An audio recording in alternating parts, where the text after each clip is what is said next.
The fierce history of the sun symbolizing emblem knights of the Rutinous Empire is legendary. Opposite them stand the noble Grey Knights, who resemble the pale moonlight. The two powerful factions have clashed as sworn enemies across generations. Their bitter, bloody rivalry has run deep through the ages. Citizens mock the very idea of these historic rival groups ever uniting. A shocking public notice reveals the two rival female commanders have become sworn sisters.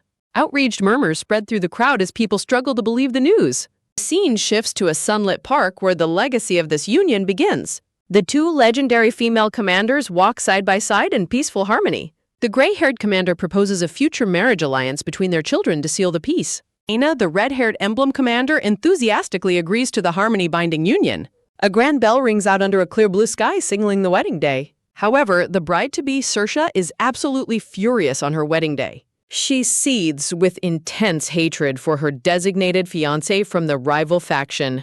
Cersei remembers her arrogant lifelong rival Enoch Grey with pure rage. In a fit of anger, Cersei throws her wedding veil across the room. Her brown-haired maid, Cecilia, gasps in horror at Cersei's stubborn refusal to wear a dress. Cecilia is completely flabbergasted by Cersei's determination to attend her engagement in armor. Saoirse casually turns away, ignoring Cecilia's frantic pleas about noble etiquette. Saoirse looks incredibly handsome and resolute, wearing her blue military uniform with pride. Cecilia sighs in defeat but remains anxious about the impending ceremony.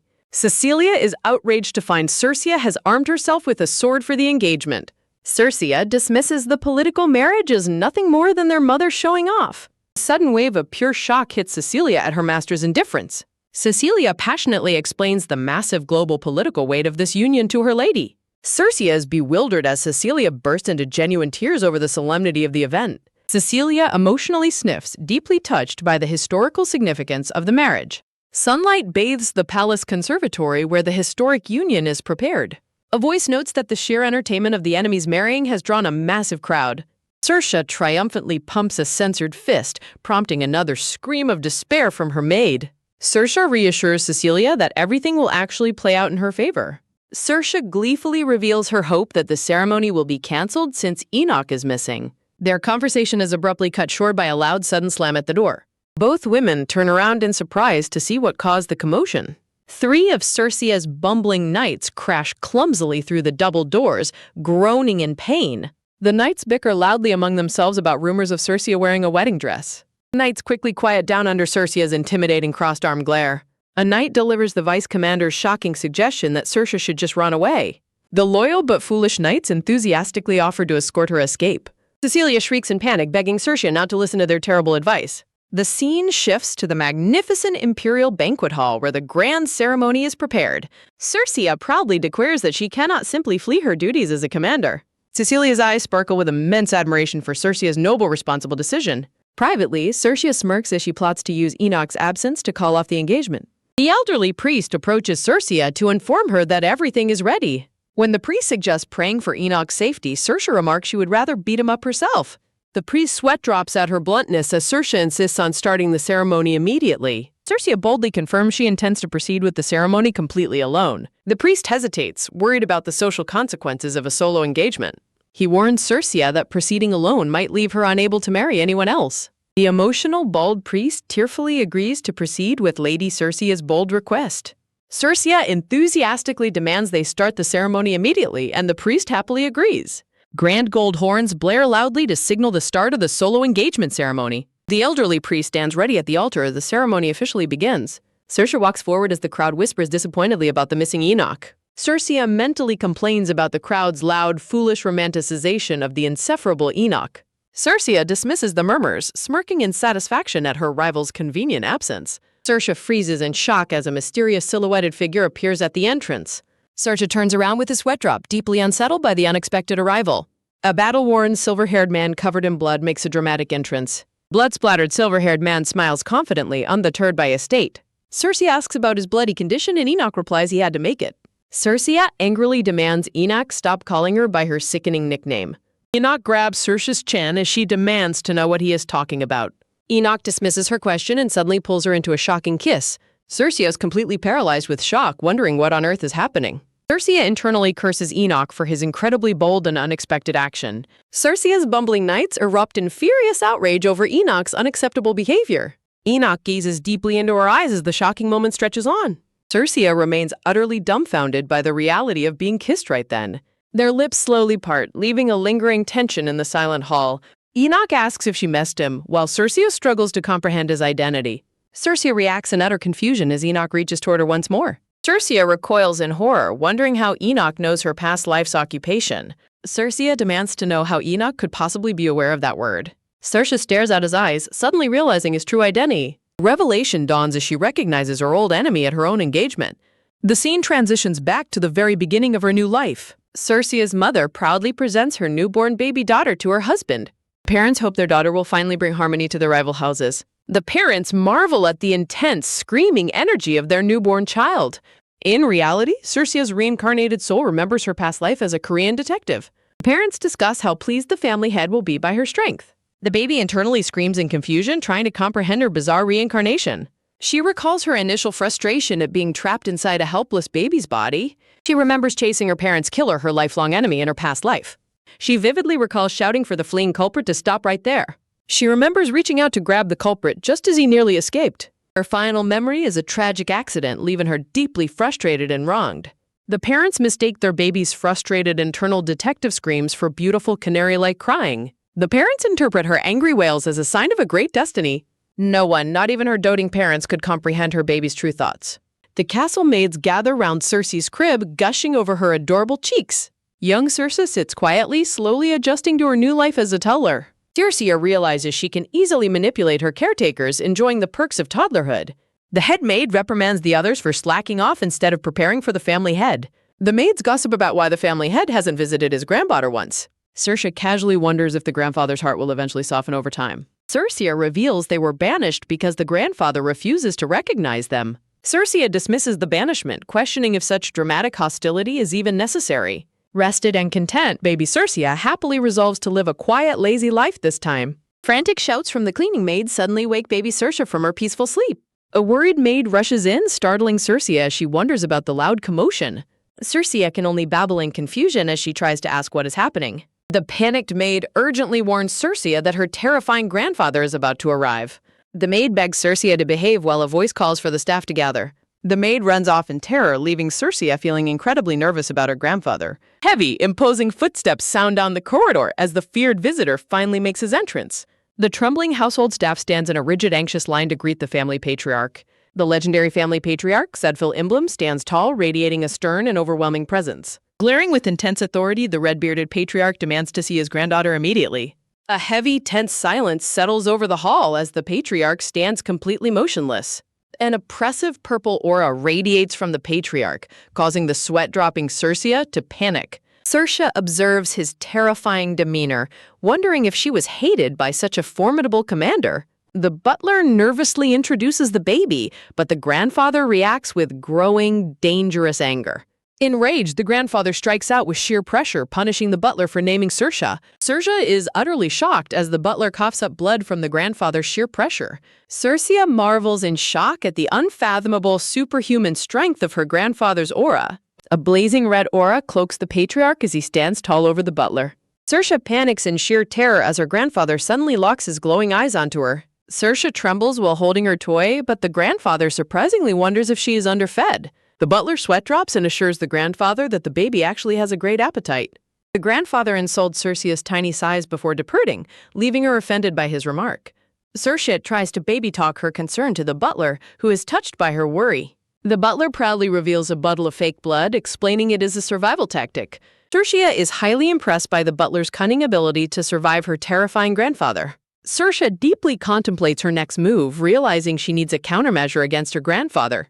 Melrisha rushes down the stairs looking for her father, while Circia happily recognizes her mother. Upon hearing her father left, Merlisha smugly claims he ran away to hide his love. Melrisha declares absolute victory, completely ignoring the butler's sweat-dropping comment about her father's swift departure. Melrisha happily coddles Circia, while the butler internally notes it was actually a total defeat. Circia looks at her doting mother with a slightly confused expression as she is hugged. Merlisha explains that she has been sending portraits of Circia to the grandfather all along. Melcher proudly claims she stopped sending portraits, forcing the grandfather to visit out of curiosity. Circia is completely baffled by her mother's wild, illogical victory claim over her grandfather. Circe realizes her grandfather is Sedful Emblem, the strict man who called her an anchovy. While the adults enthusiastically celebrate grandfather's alleged love, Circe internally cries out in despair. Circe wails in protest, completely rejecting the idea that her terrifying grandfather actually loves her. Ilertia affectionately cuddles her, leaving Circe feeling totally misunderstood by her overly optimistic mother. A lavish spread of rich, rare delicacies is presented to help Circe grow bigger. Circe releases a deep, exhausted baby sigh at the massive feast before her. Circe trembles at the table, feeling the suffocating literal weight of her grandfather's love. Completely stuffed and sweating, Circe stares in absolute horror at the endless delicacies. With a sudden crash, Circe flips the table and runs away from the overbearing feast. Plates and food fly everywhere as the panicked butler ducks for cover in the chaos. Circe flees in tears, regretting her past appearance as her butler chases after her. A white-haired boy, Enoch, is introduced to his future fiancée, Circe, through a portrait. With a sudden crash, young Enoch angrily knocks the portrait of Circe to the floor. Circe reflects on her lifelong enemy, Enoch, calling him the biggest headache of her existence. Young Enoch forcefully steps forward on the fallen portrait with a cold, defiant glare. Daniel ponders who her absolute favorite person in the entire household is. Circe struggles to finish her massive meal as Benedict asks if she's finally done eating. Excitedly reaching her arms out, the red-haired baby eagerly welcomes Benedict into the dining hall. Benedict rescues Circe from the endless feast, comforting her as she cries about being overfed. Circe claps her hands in delight, thrilled that Benedict perfectly understands her culinary struggle. Circe deeply appreciates her father's uncanny ability to understand her feelings better than anyone else. Circe admires Benedict's exceptionally handsome features and gentle smile as he cradles her warmly. Butler desperately pleads for them to stay, noting there are still 12 courses left to serve. Benedict reads a classic bedtime story to Circe, who secretly finds the simple tale surprisingly entertaining. When asked if she wants more, Circe eagerly nods, impressing Benedict with her apparent love for books. Butler suddenly enters to announce that the intimidating family head is currently on his way. Benedict assumes the patriarch arrived early out of love, but Circe remains highly skeptical. Circe internally complains about her grandfather's overbearing presence, finding his arrogant attitude incredibly annoying. Benedict gently pats her head, assuring Circe that her grandfather's harsh words actually stem from deep affection. Circe wonders if her father's reassuring words could actually be true as he strokes her hair. Circe recalls that the expensive, rare delicacies sent to her required directly hunting formidable beasts. Circe realizes the sheer effort her elderly grandfather must exert to personally source such rare, high-quality food. The imposing, red-bearded patriarch bluntly criticizes Circe's small frame, comparing her limbs to rotten branches. Benedict warmly greets the patriarch while Circe fumes in silent, baby-faced outrage over the harsh insult. The patriarch continues his harsh criticism, comparing Circe's feisty attitude to that of her mother. Circe's patience snaps as she throws a massive baby tantrum, completely exasperated by his attitude. Benedict hilariously translates the patriarch's harsh criticisms into compliments, leaving Circe utterly dumbfounded.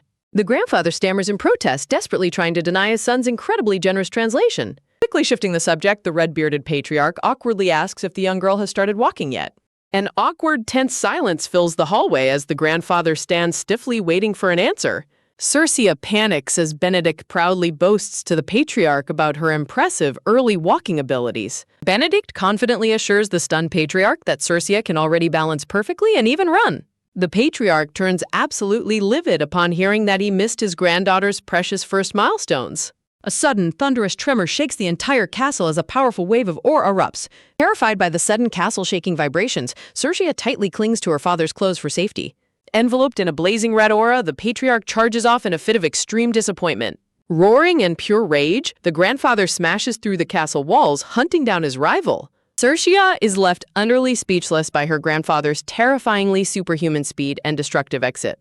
Circe discovers that Jade Grey, the head of the rival house, deliberately orchestrated this chaotic conflict. A letter reveals Jade Grey's smug confession about witnessing his own grandson's first steps while mocking his rival. Stirring her soup, Circe reconsiders her grandfather's actions, finding a trace of awkward love beneath his harshness. Fully accepting his odd affection, Circe happily eats her soup as her doting butler dances with joy. The scene transitions to the magnificent palace of the rival family, the Grey Ducal House. Dressed in a beautiful frilly purple gown, Circe grumbles internally about having to dress up like a doll. Circe's parents weep with absolute joy at her angelic look, much to her intense embarrassment. Her mother excitedly gossips with Benedict about the possibility of baby Enoch falling hopelessly in love with Circe. Circia throws a massive tantrum at the mere mention of her bitter past life enemy becoming her fiancé. Saoirse nervously realizes that meeting her lifelong rival at such a young age completely ruins any future romantic tension. Panicking, Saoirse frantically tries to escape the room, determined to avoid this dreadful meeting at all costs. A maid enters the room to formally announce the arrival of the guests from the Grey family. A confident, silver-haired military commander, Dana, strides inside alongside her husband holding baby Enoch. Mauricia and Dana share an extremely joyful, tight hug, celebrating their long-awaited reunion. Circia stands quietly, her golden eyes wide as she prepares herself to face her destined rival. Melrosha holds Dana's hand, eagerly offering to finally introduce her lovely young daughter. Dana eagerly gasps in adoration, praising Cersei's lovely appearance while Benedict proudly holds his daughter. Dana jokingly suggests taking Circia home, but Benedict flatly refuses her playful proposal. Mauricia suggests that Dana introduce baby Enoch, prompting Dana to awkwardly agree. Melrosha calls Edward over to present the baby, and he steps forward with baby Enoch. Edward encourages baby Enoch to greet everyone, but the infant only responds with a small grunt. Circia finds baby Enoch's eyes unsettling as they are placed near each other. Benedict gently reassures Saoirse and urges her to say hello to Enoch. Looking at her rival triggers an intense visceral disgust in Saoirse. Dana asks Enoch to greet Saoirse while Melrosha gushes over their cute, awkward interaction. Overcome by dizziness and a sudden surge of past life hostility, Circia feels an uncontrollable urge to hit Enoch. Circia snaps and physically punches Enoch, prompting a panic scream from her mother. Saoirse stands stunned by her own rash action while Enoch cowers in shock. Circia inwardly defends her actions, noting that Enoch's gaze seemed just as aggressive. A wave of panic overcomes Melrosha as she stands frozen by her daughter's violent outburst. Benedict and Edward exchange silent, horrified looks, realizing Circia actually punched the baby. The room reels in shock as baby Enoch whimpers on the carpet after the sudden blow. A loud cry of distress bursts from Enoch as he begins to weep. Circia realizes that Enoch is charging forward, seemingly attempting to retaliate through his tears. Saoirse mockingly notes Enoch's tiny, non-threatening size as he prepares to charge. Refusing to let her rival hit her, Circia smoothly dodges Enoch's emotional retaliation. Enoch misses completely and trips onto the floor, wailing in utter defeat. Circia smugly reflects that dodging a baby is child's play for a former South Korean detective. An incredibly awkward, heavy silence fills the room as the adults stare at the fallen baby. Dana pulls a crying Enoch away, scolding him for attempting to attack Circia. Saoirse notices her mother approaching while Dana quietly appreciates her son's feisty nature. Circia turns around nervously as her mother stands over her with an imposing aura. Melrosha sternly demands an explanation for the violence, while Circia tries to lie that Enoch simply fell. Mercilessly insists that they cannot ruin the meeting and orders Circia to apologize to Enoch. Relicia eagerly offers Circia's apology, but Dana politely declines to make a big deal of it. Saoirse's nausea flares up again just as her mother tries to make her blow on Enoch's bruise. Unable to contain herself, Circia accidentally vomits a colorful stream directly onto baby Enoch's face. The mothers are frozen in complete, unadulterated horror at the absolute disaster before them. Circia laughs nervously in embarrassment, fully realizing she just ruined her first meeting with her rival. The scene transitions as the family carriage rolls back home on the cobblestone road. Benedict gently warns his wife to be careful as she steps down from the carriage. Benedict catches his dizzy, stumbling wife as she exits the carriage after the stressful day.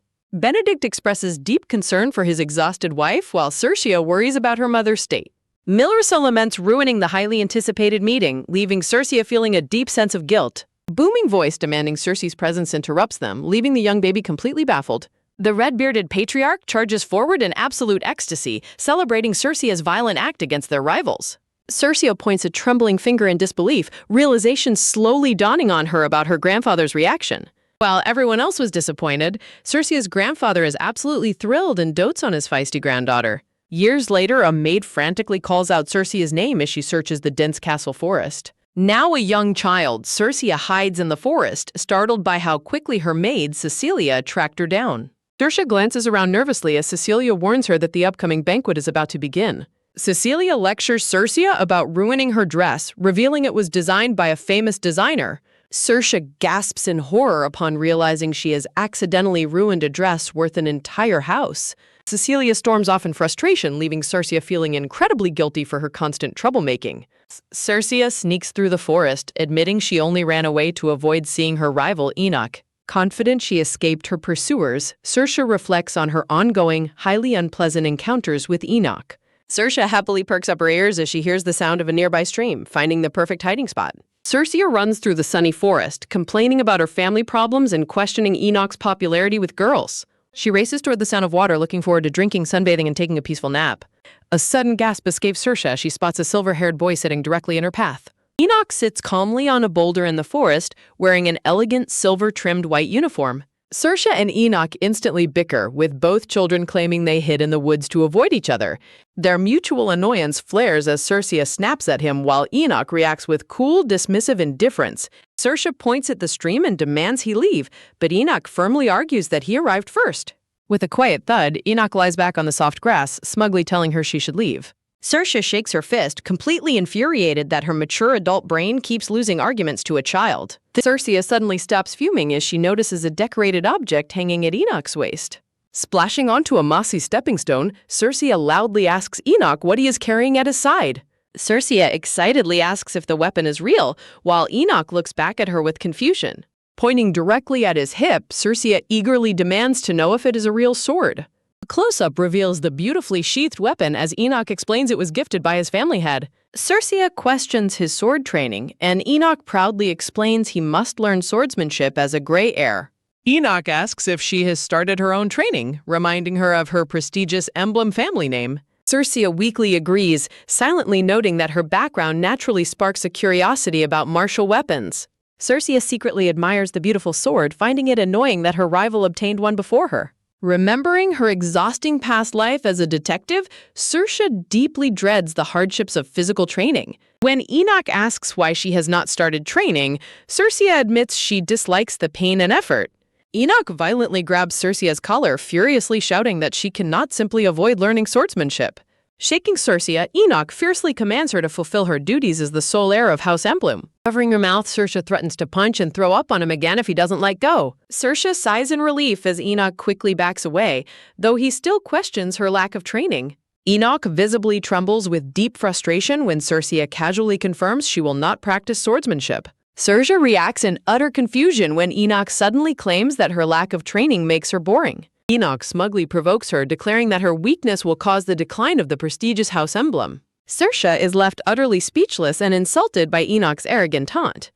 A dark, tense silence falls as Saoirse lowers her head, her anger slowly rising. The furious roar, Saoirse explodes with a blazing red aura, screaming at him to shut up. Enoch continues his smug lecture about her weakness and her family's decline as Saoirse silently cedes. Saoirse whispers a cold, threatening remark, her face shadowed with pure fury. Enoch's smugness instantly vanishes, replaced by absolute terror as he realizes he has unleashed a monster. With a loud thwack, Saoirse delivers a powerful flying punch directly into Enoch's face. Saoirse thoroughly beats Enoch to a pulp, reflecting that despite his maturity, he is still just a child. Maricia punishes Saoirse by making her hold a heavy wooden bucket of water above her head. Maricia sternly asks if she understands her mistake, noting that Saoirse beat Enoch far too harshly. Holding the dripping bucket, Saoirse reluctantly apologizes while silently complaining about her aching arms. Saoirse poutingly justifies her actions, thinking Enoch deserved the beating for provoking her first. Merlicia scolds her daughter for talking back and demands she show proper reflection for her violent behavior. Suddenly, the door slams open as the red-bearded patriarch boisterously asks if Saoirse beat up their rival's child. The patriarch joyfully lifts Saoirse into the air, celebrating her glorious physical victory over their rivals. Saoirse's eyes tear up with sudden emotion as she looks at her supportive grandfather. The red-bearded patriarch is completely taken aback and frantically asks his granddaughter why she is crying.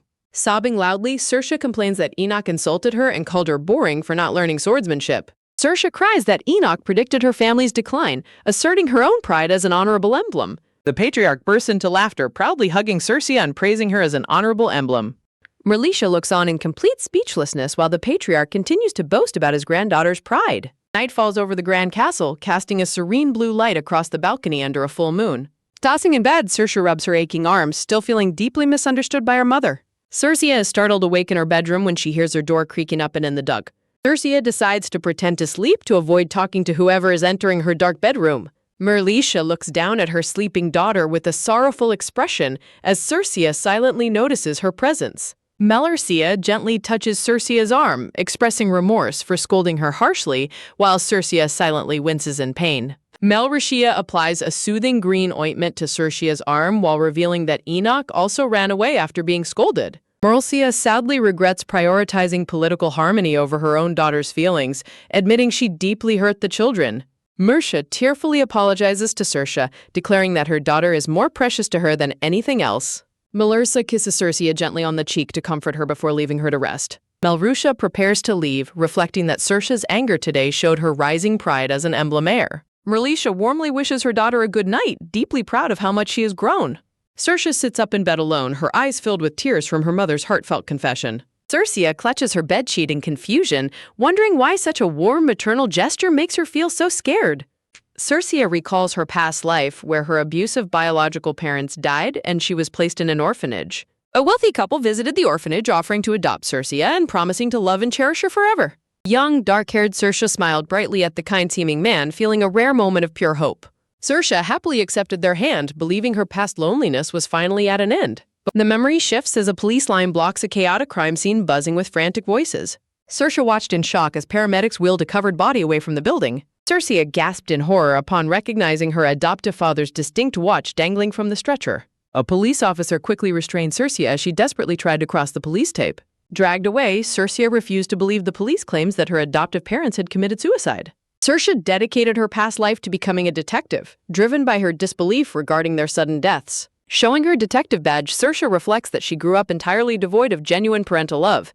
Back in the present, Cercia trembles with fear that her kind new mother might suddenly disappear. Cercia reflects on this unfamiliar warmth, realizing she has never experienced such deep maternal care before. Smiling through her tears, Cercia admits she is deeply terrified but incredibly happy in this new life. Cercia steps out onto her castle balcony to clear her head under the serene moonlight. The cool night air energizes Cercia, helping her dismiss her lingering frustration regarding Enoch's insults. Cercia hilariously fumes as a chibi, mocking Enoch for his arrogant pride over basic wooden swordsmanship. Cercia's laughter is suddenly cut short by a mysterious rustling sound from the garden below. Alerted by the noise, Cercia peers over the balcony railing to investigate the source. Cercia spots a small figure moving in the bushes, suspecting an intruder has entered the grounds. Cercia peers closer, spotting a silver-haired boy sitting quietly in the foliage under the moonlight. Cercia narrows her eyes, immediately realizing that the nighttime intruder is actually Enoch. Cercia sneaks down to the garden, finding Enoch kneeling on the ground while rubbing his bandaged face. Cercia watches in confusion as Enoch quietly pulls grass and weeds from the soil. The two children startle each other, immediately bickering about what they are doing in the garden.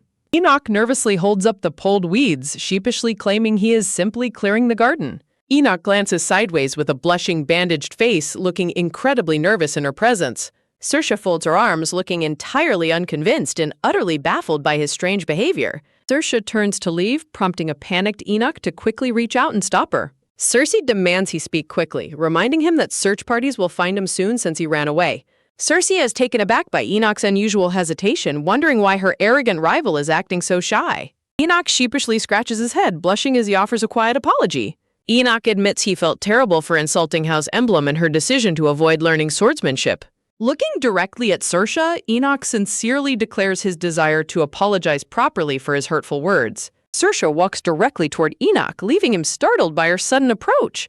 Cercia gently reaches out and cradles Enoch's bandaged cheek, catching him completely off guard. Cercia leans in close, inspecting his bruised cheek as Enoch blushes in absolute shock. Cercia brings her face extremely close to Enoch, staring deeply into his startled blue eyes.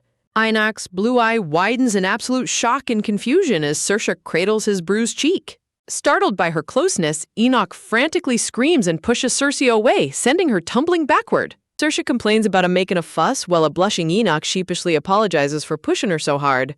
Clasping her arms, Cercia remarks that Enoch is acting completely unlike his usual arrogant self. Enoch hesitates, looking down with a dejected expression as sweat beads on his blushing face. Enoch explains that his aunt is leaving tomorrow, though he weakly claims he does not care. Cercia accuses him of sulking, prompting a highly offended Enoch to furiously deny her claim.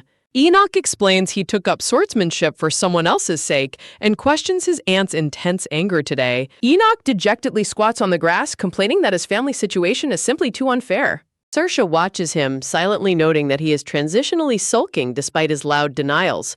Stepping closer, Cercia softly asks the dejected boy if he is actually crying.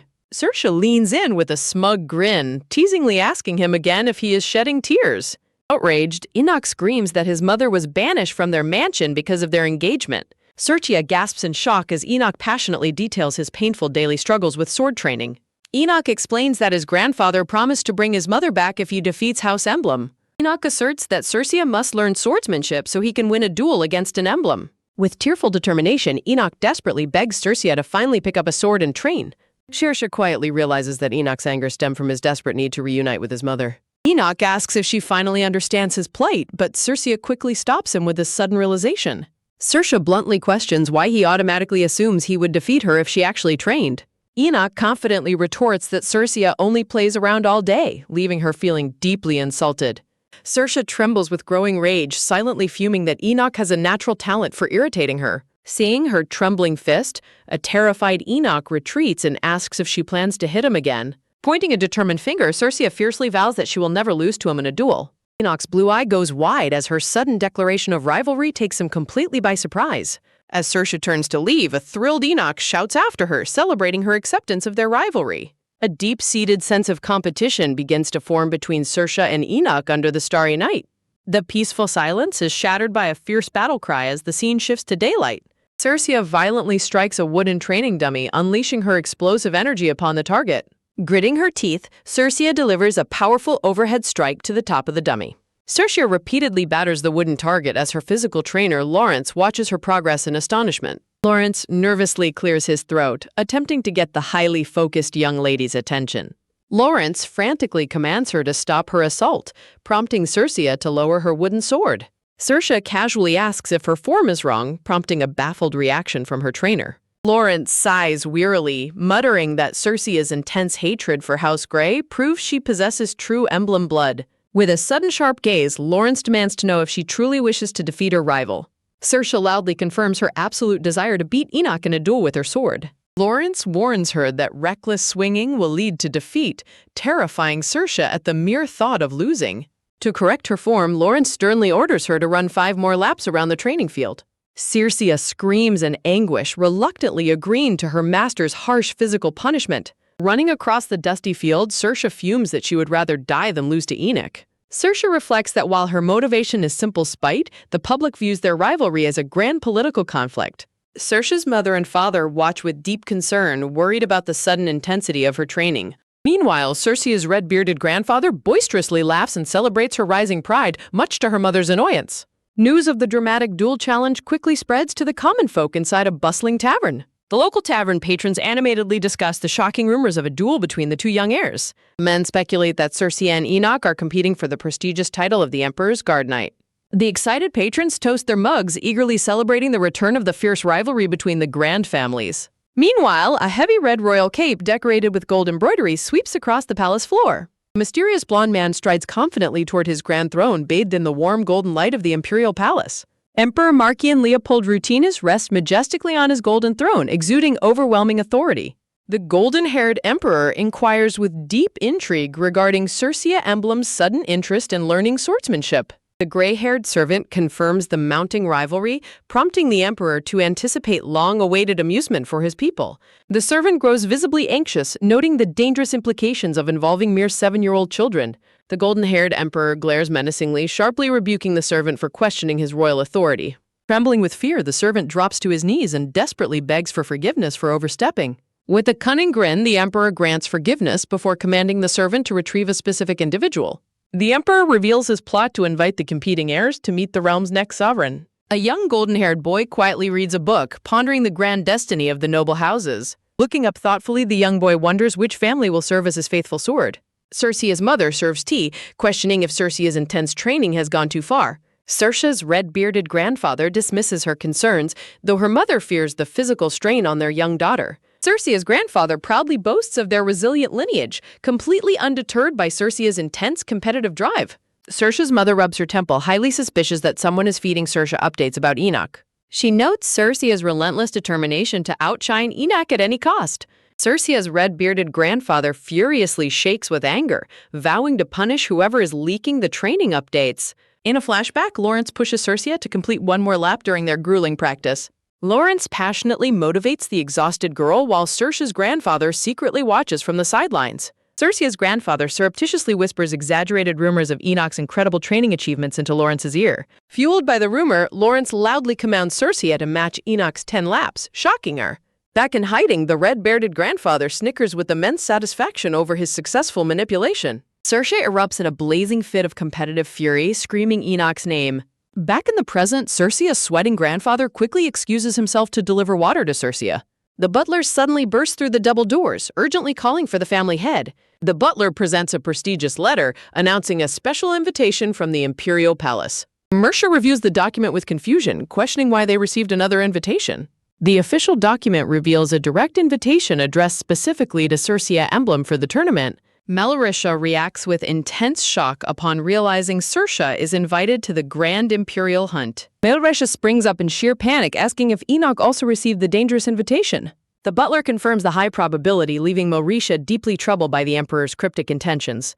Melrisha slams her hand onto the table, protesting the harsh demands placed on the children. Melrisha trembles with dread at the prospect of sending Circea into a monster-infested forest. Mercia watches her husband playfully lift Circea outside, filled with an ominous sense of foreboding. Circea beams with pure, innocent joy under the warm sunlight. The scene shifts to the elegant territory of the Condrius Earldom. A grand carriage arrives at the estate, escorted by noble knights on horseback. Circea's father gently comforts his anxious wife, reassuring her that the tournament grounds are secure.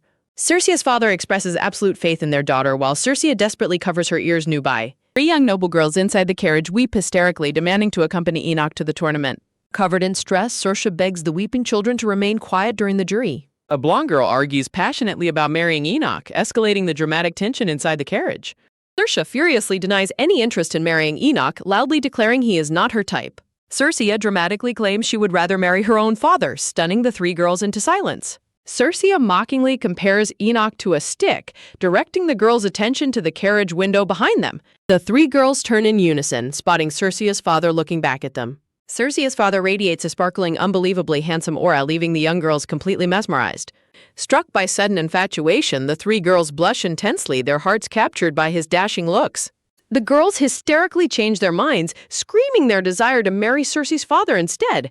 Circea sighs in relief as the carriage door opens, glad their chaotic journey has finally ended. Carriages assemble outside the majestic castle of Condrius Earldom under a clear blue sky. Circea looks out the carriage window in absolute awe, amazed by the sheer glamour and the vast number of nobles gathered.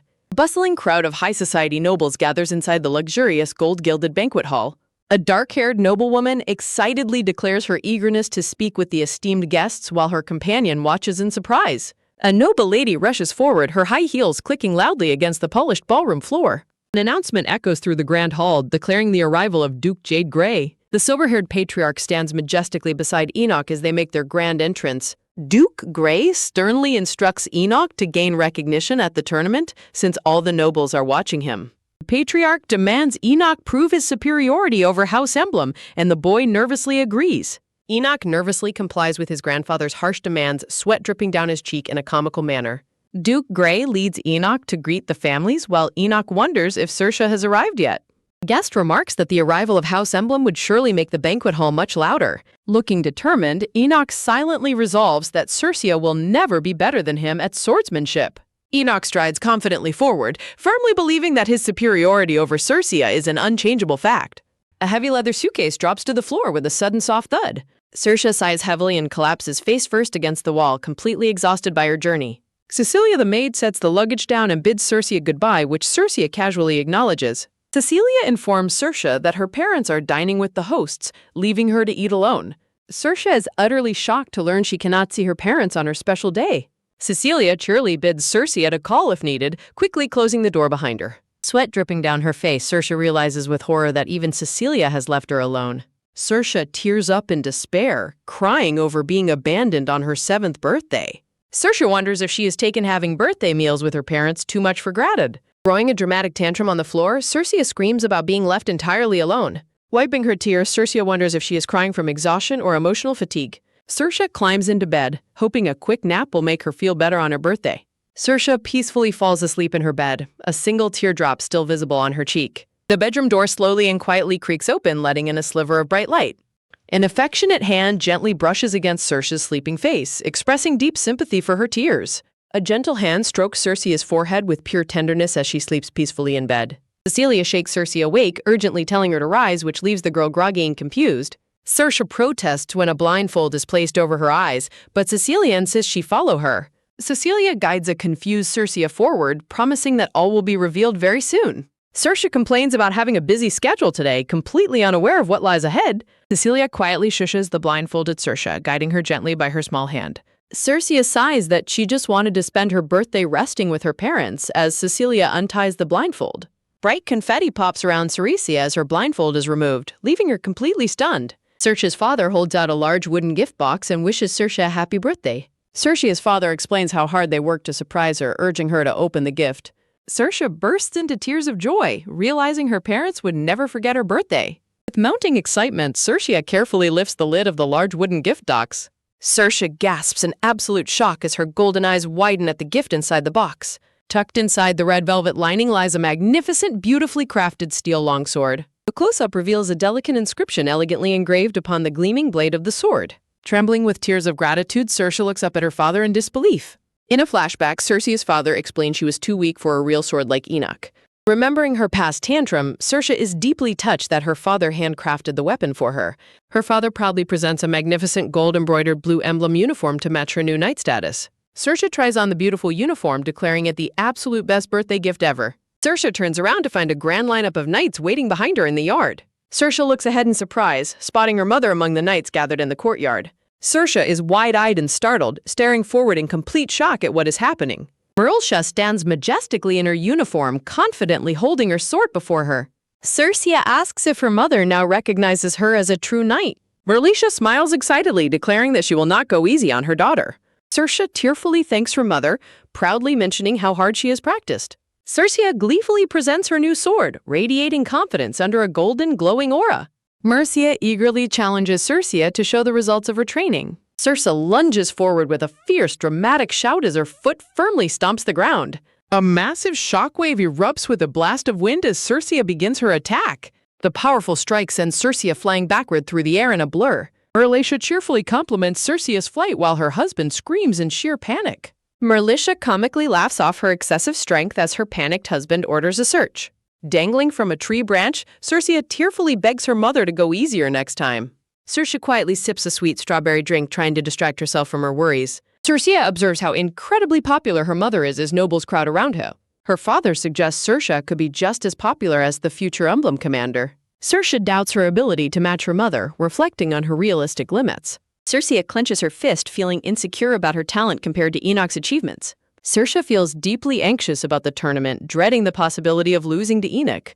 Circe questions if her training is pointless if she fails to defeat Enoch. Circe feels an empty regret before being startled by someone calling out to Enoch. Circe is snapped back to reality, spotting Enoch surrounded by admiring young girls. Several young noble girls eagerly invite a composed Enoch to have cookies and dance. Enoch politely declines the girls' invitations, explaining he must remain with his grandfather.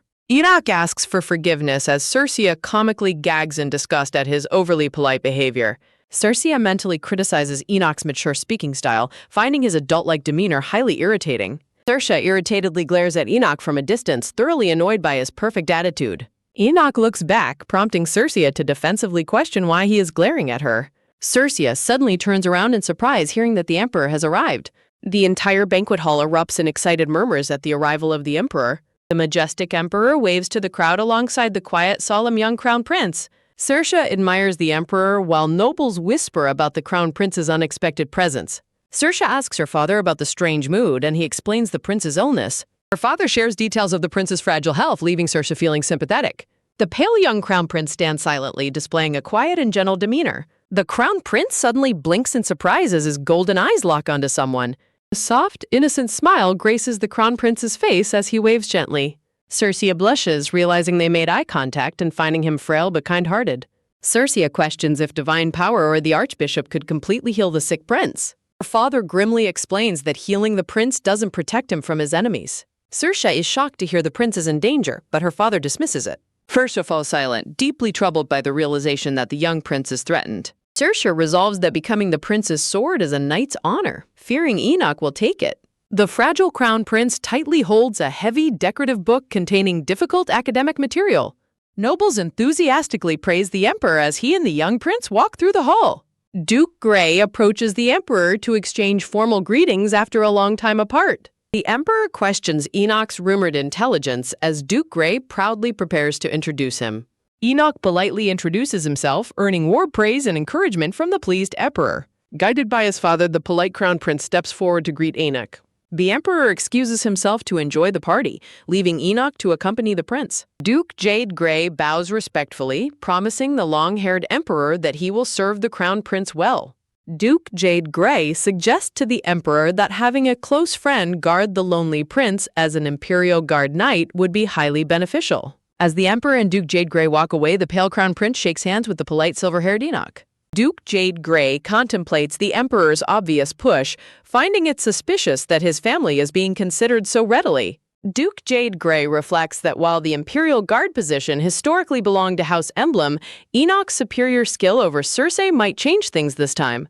Looking at the quiet, silver-haired boy, Duke Jade Gray hopes that Enoch's genius will finally fulfill all of his family's grand ambitions. A sudden quick tap sounds as a voice enthusiastically greets the crown prince.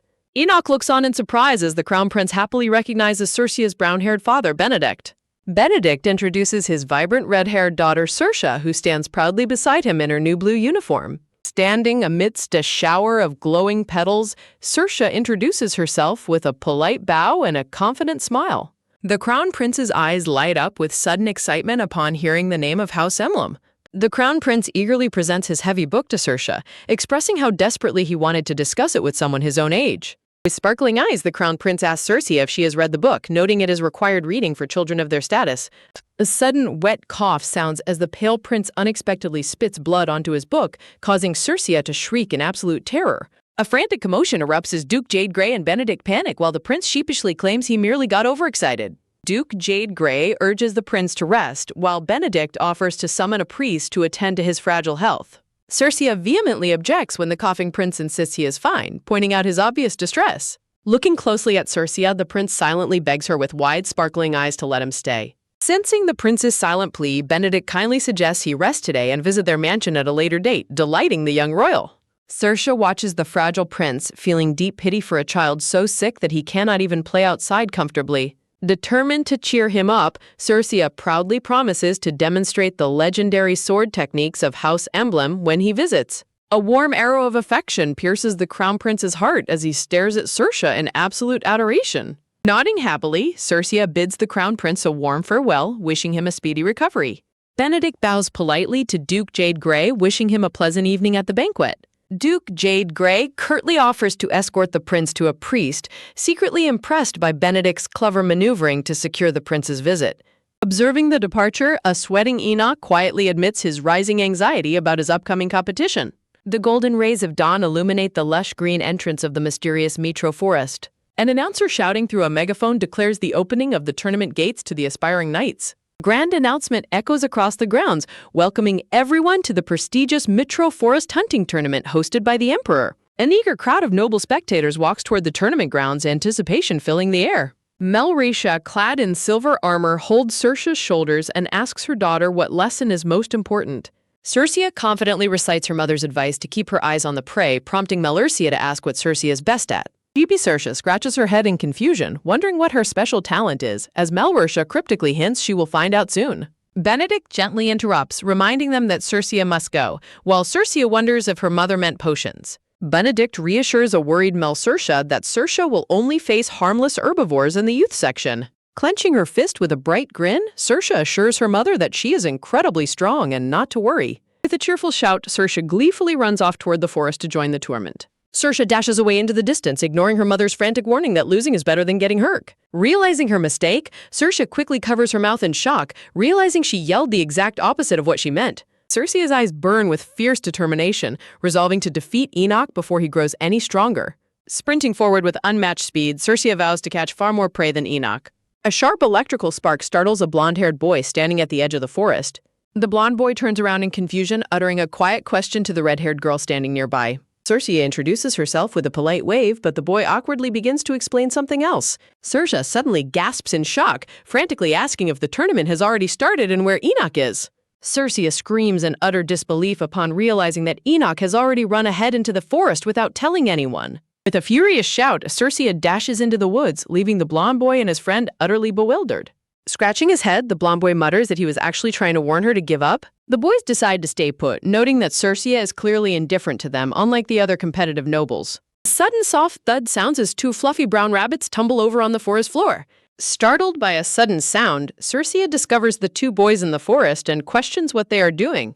Circe warns the boys that they will lose at this rate, but they explain they are organizing her scattered prey. Circe insists on taking over the cleanup so that the two boys can go back to hunting.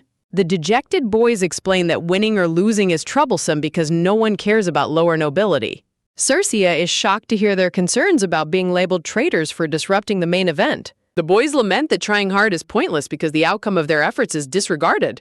A rattling sound echoes as Circe tightly grips her sword hilt in silent frustration. Circe furiously yells at the boys, declaring that they are entirely wrong about everything. Bright sunlight filters through the forest as Circe proclaims this situation is like winning the lottery. The confused boys question her meaning, but Circe confidently asserts they won't become traitors by winning. Circe explains that while nobles expect to watch the clash of the great houses, another fire could steal the show. Grinning mischievously, Circe compares the rivalry of their families to fires breaking out at major houses. Raising her gloved finger, she poses a riddle about a neighboring house blazing brighter than the original fires. She questions if anyone would really blame a third party for providing a more exciting spectacle. Circe smiles confidently at the boys, letting her dramatic comparison sink in. Circe asks if they would enjoy the new spectacle, leaving the boys completely speechless. Unsheathing her ornate sword, Circe notes that defeating either of them would get the boys recruited. Winking playfully, Circe jokes about them defeating a genius like herself and a mediocre Enoch. Her rallying cry is interrupted when Enoch suddenly appears carrying a massive wild boar. Enoch blankly repeats her insult about him being mediocre, his gaze perfectly flat. Circe laughs nervously while Enoch calmly prepares to recite some wisdom from his grandfather. As the heavy boar slides to the ground, Enoch reflects on birth, appearance, and winning. A majestic aura of blooming white and purple flowers surrounds Enoch as he stands proudly. Surrounded by roses, Enoch solemnly asks the boys if they spoke with their swords today. The blonde boy jumps up in surprise, nervously admitting they haven't said anything yet. The blonde boy hesitantly notes that not everyone has a strong heart like they do. The blonde boy trembles in fear as Enoch comes thoughtfully from off-screen. Circe recognizes the blonde boy as Olivia Boldmore's brother, leaving him shocked.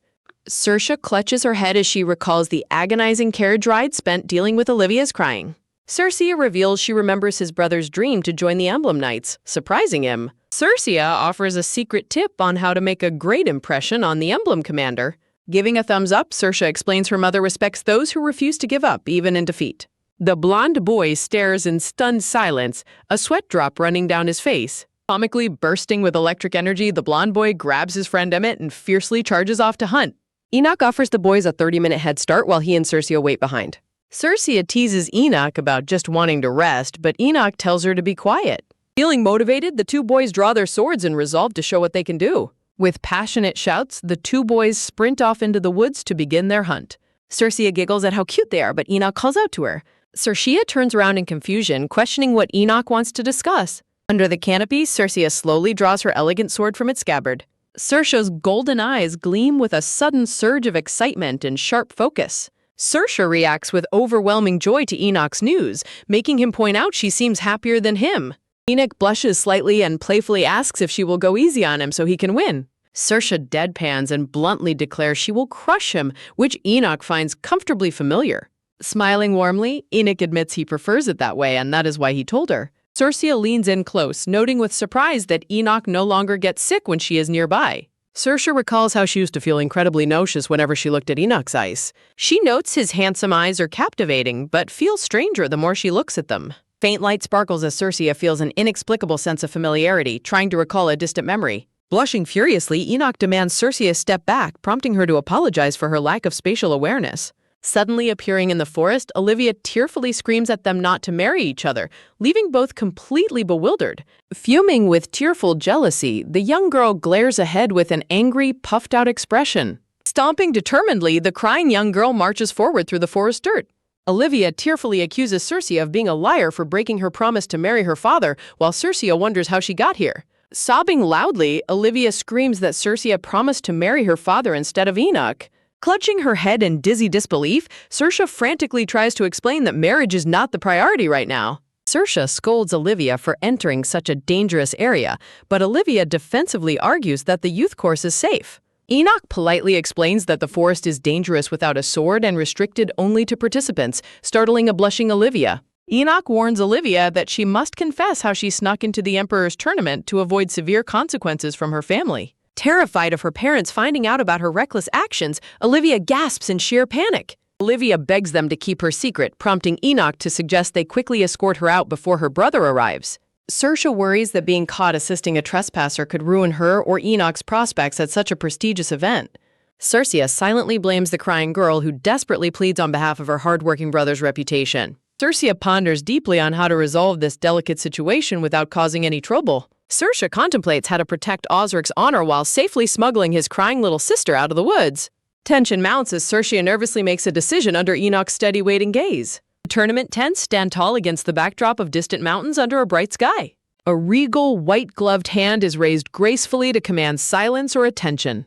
Sitting on his grand golden throne, the Emperor receives a quiet message from his armored knight. Swirling his glass of red wine, the Emperor's amused smirk prompts the young crown prince to ask what he is smiling about. Swirling his red wine, the Emperor eagerly asks the crown prince for his prediction on the tournament winner.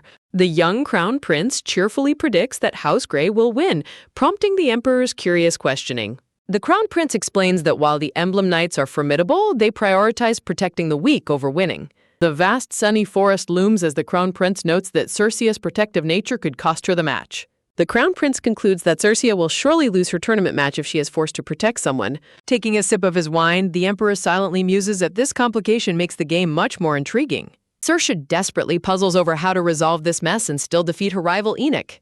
Cersei bitterly recalls all the exhausting effort she put into preparing for this match.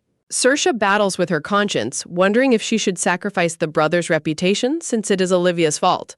A wave of quiet frustration washes over Cersei as she prepares to make a difficult sacrifice. Cersei's sudden announcement of her forfeiture leaves Enoch staring at her in absolute disbelief. Teary-eyed and deeply moved, Olivia gasps Cersei's name in sheer shock and gratitude.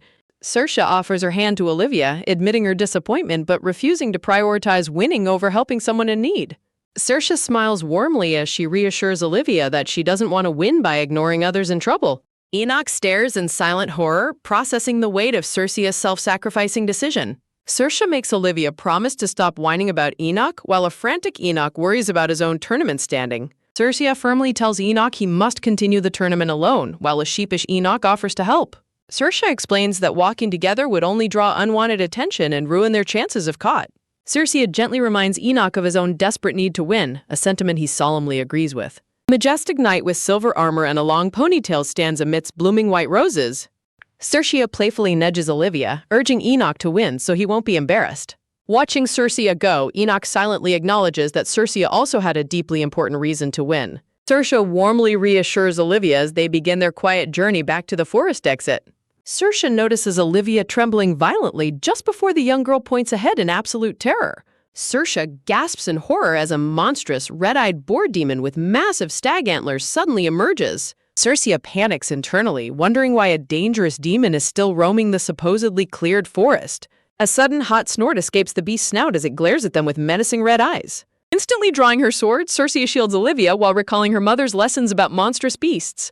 The salivating demon glares, driven by an insatiable, monstrous urge to hunt down and kill humans. Enoch notes the beast is low-grade, while Cersei nervously confirms she already knows. Cersei feels overwhelmed, doubting she can handle a monster that even the genius Enoch would struggle with. Saoirse trembles but realizes everyone will be in grave danger if she fails to stop the beast here. Cersei forces herself to find the courage to stand and fight the approaching threat. Cersei firmly grips her ornate golden sword, readying herself to confront the terrifying beast. Facing the beast with Enoch, Cersei silently calls out to her father for strength. A heavy sigh escapes Cersei as she tries to calm her racing heart. Heavy thuds of the monster's hooves echo as it slowly advances. Saoirse raises her sword high above her head, preparing to strike the charging beast. Saoirse sharpens her focus, bracing for the impact as the monster draws closer. With a deafening roar, the massive horned beast charges straight toward them.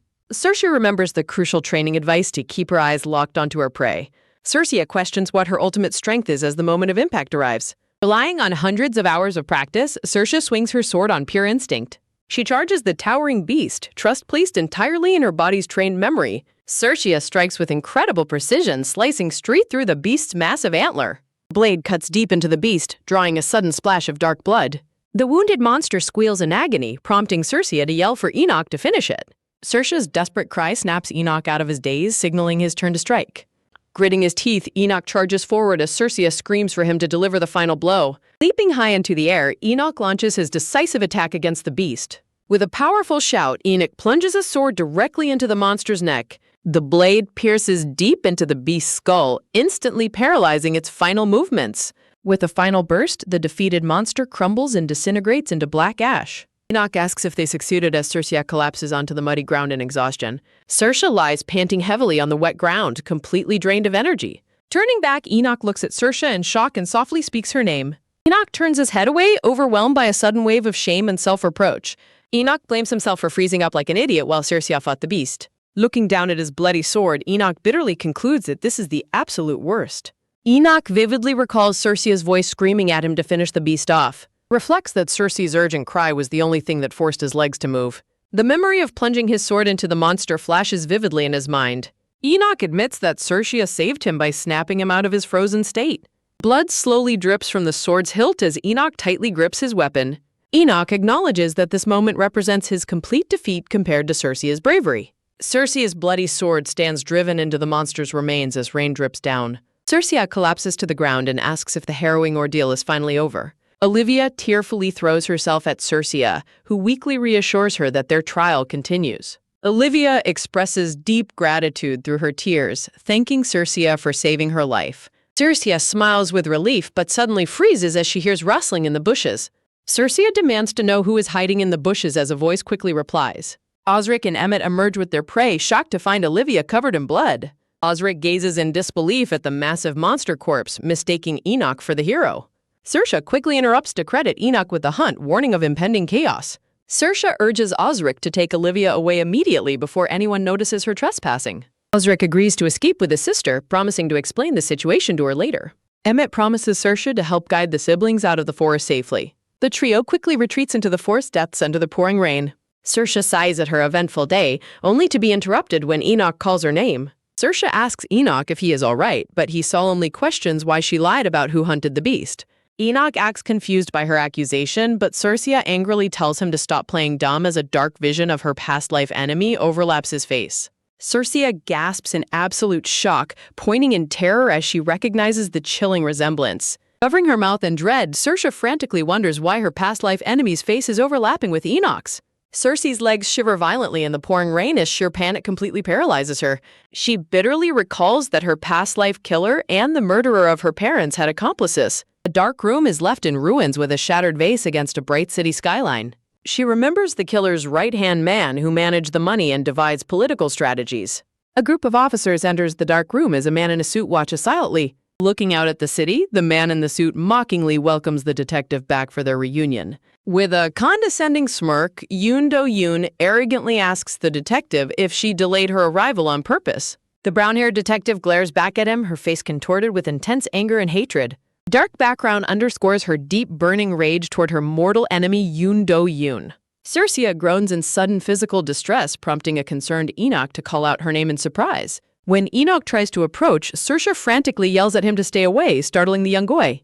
Shivering in the rain, Cercia desperately tries to comprehend why her past life enemy's phase overlapped with Enoch's. Enoch wipes the dark monster blood from his hair, worriedly asking if the blood is causing her discomfort.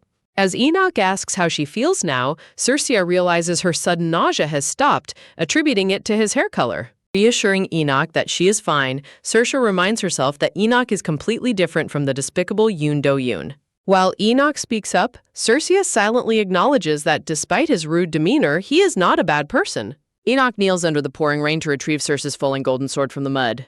Enoch suddenly suggests they do something, leaving a baffled Cercia to question what he means. Brandishing the sword, Enoch loudly demands that Cercia draw her weapon so they can have a proper match. Cercia reactively protests, pointing out that he was the one who defeated the monster despite lying to Osric. With a fierce and determined gaze, Enoch insists they settle who is truly superior with a sword fight. Cercia yells that he delivered the final blow, but Enoch proudly declares his identity as a member of House Grey. Enoch proudly states that a victory handed to him by a member of House Emblem brings him no joy. Circe furiously barks back, explaining that she also desperately wanted to finish the beast off with her own hands. Circe screams at the top of her lungs, finally revealing the embarrassing truth that she simply dropped her sword. Circe looks at her injured hands, quietly admitting that she would have died if he had not stepped in. Enoch notices Circe's palms, silently noting with concern how torn up and ruined her hands are from the fight. Circe tightly clenches her fist, warning Enoch not to get cocky just because he won their encounter this time.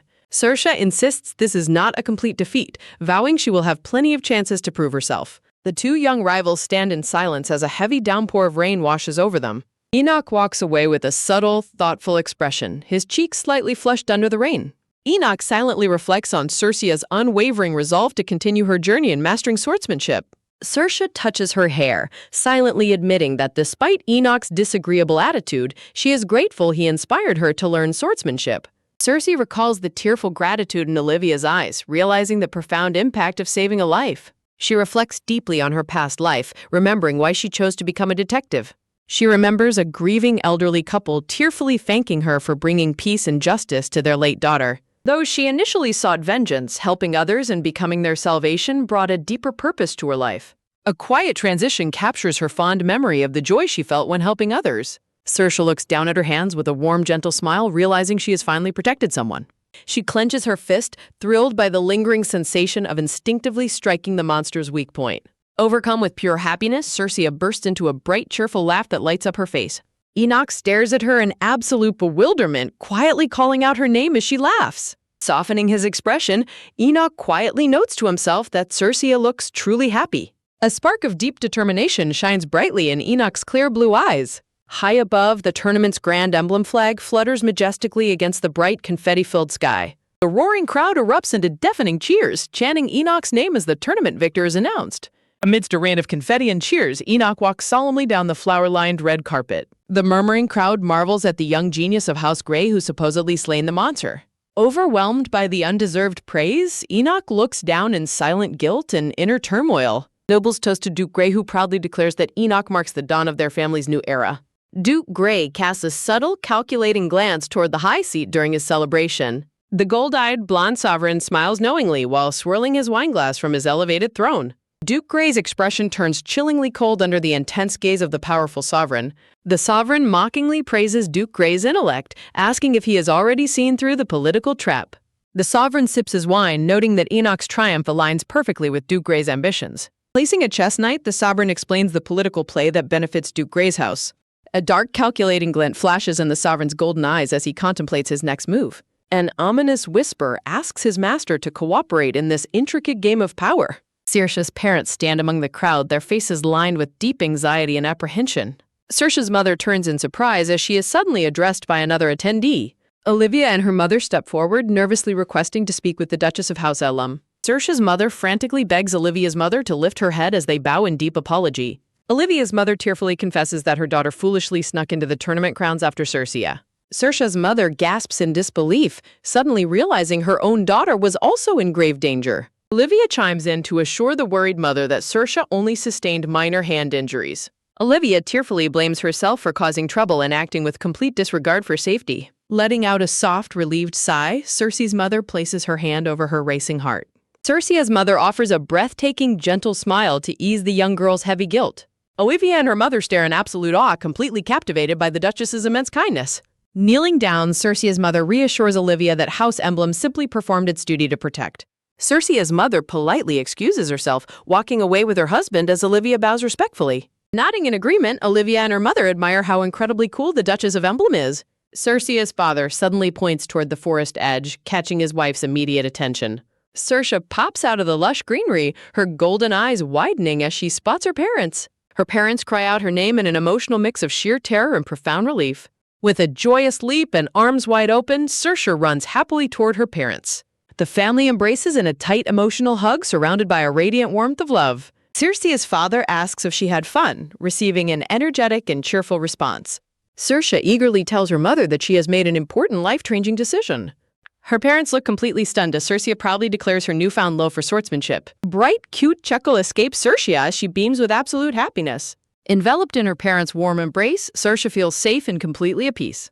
The scene shifts to young Enoch's memory of clashing wooden swords during intensive training. Enoch's teacher stresses that real combat leaves absolutely no time to think or hesitate. The teacher firmly instructs that swordsmanship must be committed to muscle memory, not thought. A powerful strike sends a piece of wood flying as the lesson reaches its peak. Bowing, the teacher praises Enoch's brilliant talent and concludes the day's training session. Enoch walks away quietly as passers-by continuously whisper praise about his tournament victory. While people herald House Grey's victory, Enoch bitterly recalls freezing when facing the monster. He silently acknowledges a secret and painful truth known only to him and Saoirse. With a heavy heart, Enoch admits that Saoirse bravely fought while he remained paralyzed. Seeking solitude, Enoch sits beneath a massive tree and rustles through his pockets. Unfolding a letter, Enoch despondently reflects that he is unworthy of his father's praise. The letter reveals his father's hope that Enoch's victory would earn his return home. Reading his father's promise to return if he succeeded, Enoch's guilt only deepens further. Enoch tightly clutches the letter containing his father's longing words, overwhelmed by silent tears. The young silver-haired boy clenches the letter, deciding that his current success is enough. Smiling warmly, the silver-haired boy eagerly anticipates seeing his mother soon. A stark announcement reveals that the Grey Knight commander, Dana Grey, has gone missing. The grand and sprawling estate of Grey Mansion stands tall against a bright sky. Swords clash fiercely during a training session, with onlookers noting the boy's outstanding talent. Swirling his wine, the Golden Knight Sovereign praises Enoch's rare genius in defeating a monster. The Sovereign turns to ask Duke Grey if he agrees with this high assessment. Duke Grey angrily accuses the Sovereign of playing a dangerous game by releasing the monster. A sudden light shrug accompanies the Sovereign's playful deflection about whether this was planned. The Sovereign casually denies any involvement, playfully insisting that he is entirely innocent. Duke Grey demands to know what scheme the Sovereign is plotting behind his back. Duke Grey furiously barks that playing with children's lives during a tournament is unacceptable. The Sovereign calmly justifies his actions as a necessary test for future commanders, claiming Enoch excelled. The Sovereign suggests this victory paves the way for Enoch to become the Emperor's sword. The Sovereign expresses his desire for House Grey to produce the Crown Prince's protector. The Sovereign places his hands firmly on the table over the official documents. Duke Grey silently contemplates his family's long-desired victory in their war against House Emblem. A tense gulp escapes the Duke as he questions the Sovereign's sudden generosity.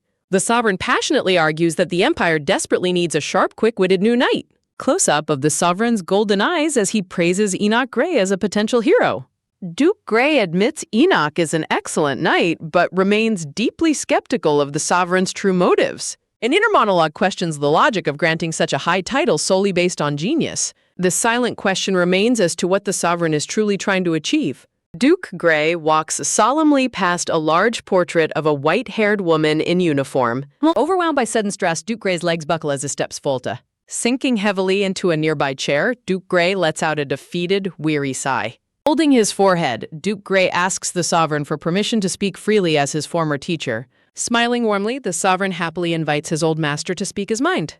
Duke Grey directly asks Markian if something has happened to his daughter, Dana, in Crichton. Markian commends his master's sharp intuition, while a torn and bloodied Grey flag lies ruined on the ground. Duke Grey realizes that promoting Enoch is a political bribe to keep his daughter's disappearance quiet. Markian coldly confirms the bargain, advising his master to settle his daughter's disappearance quietly. Chess pieces stand on a board as the narrative reminds us that this is cold-hearted politics. Duke Grey sharply asks Markian if this underhanded method is what he was taught. Markian looks startled and defensive as Duke Grey accuses him of hiding out of fear. Duke Grey accuses the Sovereign of agonizing all night over what political bribe to offer him. Markian stammers an excuse about imperial interests, but Duke Grey demands he admit the truth. Duke Grey sternly lectures the Sovereign, stating even the late Emperor knew the value of accountability. Duke Grey demands that Markian apologize first before attempting to honor or bribe House Grey. Duke Grey warns that a ruler must face obstacles head-on or risk losing everything. Duke Grey explains his harsh lecturing is only to prevent Markian from making an enemy of Grey. Bowing respectfully, Duke Grey formally requests permission to take his leave. Markian turns away in quiet shame, admitting his foolishness and trying to outsmart his master. Markian calls out to his retreating master, begging for his help if he still cares for him. Markian reveals that his suspicions about a hostile threat are shared by all the nobles. Markian explains that the enemy has resorted to poison, assassins, and dark cursing rituals. Showing a red-haired youth surrounded by roses, Markian explains the desperate need for a fiercely loyal protector. Duke Gray pauses, noting that the sovereign finally looks like the disciple he remembers. A clenching fist on a map underscores the warning that chaos and political warfare will soon erupt. Duke Gray warns that the impending struggle for the throne will soon unleash a bloody storm. Markian warns Duke Gray that Enoch's connection to the Empress's family leaves him politically exposed regardless of who triumphs. Looking deeply serious, Markian implores his master to intervene and stop the Empress's plans. Duke Gray grimly acknowledges the situation, noting Enoch's father is the Empress's brother. Duke Gray laments the tragic fate of the young silver-haired boy being separated from his mother. Young Enoch's cheerful, innocent laughter from his childhood memories contrasts sharply with his grim present reality. The narrative reflects on the cruelty of sacrificing such a young child to a ruthless political struggle. The scene transitions to the Grand Emblem estate as Cersei's father wonders if she is ready. While being dressed by his valet, Cersei's father receives some unexpected news about his daughter. The butler reveals that Cersei refuses to attend the upcoming medal ceremony, surprising her father. Cersei's father decides to speak with her directly after the butler suggests personal intervention. Cersei's father knocks on his daughter's door and receives her energetic permission to enter. Opening the door, Cersei's father is taken aback by a lively, cheerful voice from inside. He is surprised to see Cersei resting in bed while interacting with the young guest. Cersei is resting in bed, happily explaining that Olivia and the maids have come to visit. Cersei's father nervously suggests to his daughter that her behavior might be impolite to their young noble guest. Cersei pouts defensively while Olivia confirms that Cersei indeed refused to attend the ceremony. Feeling overwhelmed by the young girls, Cersei's father politely requests a moment alone with his daughter. Cersei cheerfully asks Olivia for a brief moment to speak privately with her father. Sitting on her bed, Cersei's father remarks that her behavior strongly reminds him of her mother's childhood. Cersei's father smiles warmly as he notes how Melcia also started with just a few loyal followers. Cersei's father praises her, calling the duty to protect others a special privilege of a sword wielder. Cersei's father points out that the hunting tournament medal is one such privilege, questioning her refusal to attend. Cersei explains that Enoch was the one who actually defeated the monster, while her father mentions Enoch credited her brilliant thrust. Cersei quietly reaches her hand into a glass jar filled with colorful wooden building blocks. Her father gently asks if there is something else she desires instead of the medal. Cersei drops a block back into the jar, silent as she contemplates her true wishes. Cersei dramatically holds up her bandaged, splinted arm, declaring that her recovery is what truly matters. Her father looks confusedly at the splint as Cersei loudly complains about being banned from sword training. Cersei earnestly begs her father to allow her to resume her training sessions. Her father sweat drops, explaining that her recovery is strictly up to the doctor and the family head. Cersei worries about falling behind, imagining that Enoch is likely training hard at this very moment. Leaning against her father, Cersei apologizes for her whining but admits she is simply frustrated. Cersei's father sits quietly on the edge of the bed, gently comforting his dejected daughter. A close-up of the father's warm golden eyes shows his deep affection and calculating thoughts. He gently reassures Cersei that there might still be a way for her to train. Cersei's father grins slyly, reminding her that he is the chief strategist of House Emblem. Cersei's eyes widen with sudden excitement and wonder at her father's suggestion. A refreshing glass of lemon juice is placed on a table at the grand gathering. Cersei, dressed in elegant formal wear, politely accepts the drink from a blonde-haired boy. The blonde-haired boy in a blue uniform blushes, shyly thanking Cersei for her brave actions. Cersei casually points to her bandaged arm, explaining to the boy that her injury has not fully healed yet. The boy looks thoroughly confused as Cersei proudly reveals she has switched to lower body training. Cersei happily explains her father's training theory that an injured right arm simply means training the left. The young noble boy sweats in sheer disbelief at Cersei's intense dedication to swordsmanship. Smiling warmly, the boy observes that Cersei's eyes shine brightly whenever she discusses training. Cersei beams with absolute joy, her golden eyes sparkling as she shares her passion. A sudden heavy hand claps onto the boy's shoulder, startling him with an abrupt, ominous presence. A stern and cold-faced Enoch appears behind the startled noble boy, staring intensely. Cersei is left stunned as Enoch abruptly takes his leave, ignoring the gathering. Sipping her drink, Cersei watches Enoch walk away, wondering why he seems so oddly tense. Enoch asks Cersei if she remembers their engagement, to which she offhandedly agrees. Enoch stares intensely at Cersei as she continues to sip her drink. Enoch closes his eyes and mutters that the crowded banquet hall is making him anxious. Cersei wonders why Enoch wants to leave when he is the star guest, but he repeats that he is simply tired. Unseen voices mock the idea of Enoch being the main hero since he didn't actually land the finishing blow. The knights argue loudly, prompting Enoch to look back as someone credits him with saving an emblem's life. A smug, black-haired knight from House Grey loudly mocks the opposing faction's intelligence. The opposing knights quickly lose their tempers, trading harsh insults about their family's ranks. Enoch and Circe watching growing dread as the hostile knights prepare to clash right in front of them. Tension peaks as a knight begins to draw his sword, declaring a duel to prove superiority. Enoch panics and urgently suggests to Circe that they should go find an adult to stop the fight. Circe freezes in shock as her hand reflexively goes to her chest, startled by a sudden memory. Circe is suddenly gripped by a disturbing vision of a bloodied, silver-haired boy and a dark-suited detective. Shaken to her core, Circe gasps out a name in sudden panic. A haunting vision of the young boy and the detective lingers in Circe's mind. Circe's panic intensifies as the dark-suited man in her vision turns around to speak. Back in reality, Circe tightly clutches her bandaged chest as she tries to catch her breath. Meanwhile, the hostile confrontation between the two knight factions rapidly devolves into an all-out brawl. The knights prepare to charge, fully intent on settling their dispute with violence. A man dramatically falls forward into the middle of the crowd with an exaggerated cry. The fallen man lands heavily on his hands and knees right between the opposing factions. The startled knights look down in utter confusion, demanding to know who just pushed him. One of the leading knights points accusingly at the fallen figure in disbelief. Smiling brightly, Enoch's black-haired father smoothly greets the gathered emblem and Grey Knights. Enoch and Circe watch the sudden theatrical intrusion with wide-eyed shock. Enoch breaks into a cold sweat upon realizing the unexpected intruder is his own father.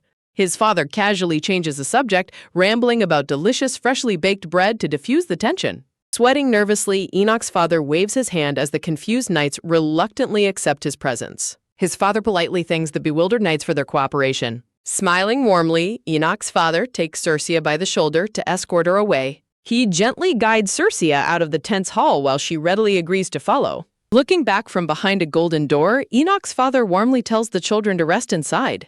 Circe is left confused by his departure, while Enoch explains his father was simply giving them an escape route. A humorous chibi-style panel shows Circe clapping in admiration while Enoch sighs with folded arms. Their peace is briefly interrupted as Enoch's father pops his head back in to bid them farewell. Circe and Enoch politely express their gratitude to Enoch's father as he finally leaves. Circe adjusts her cape, wondering aloud if knights always resolve their differences through brawling. Circe cheerfully informs Enoch of his father's relaxed state nearby. Sensing his heavy gaze, Circe questions why Enoch is staring so intensely at her.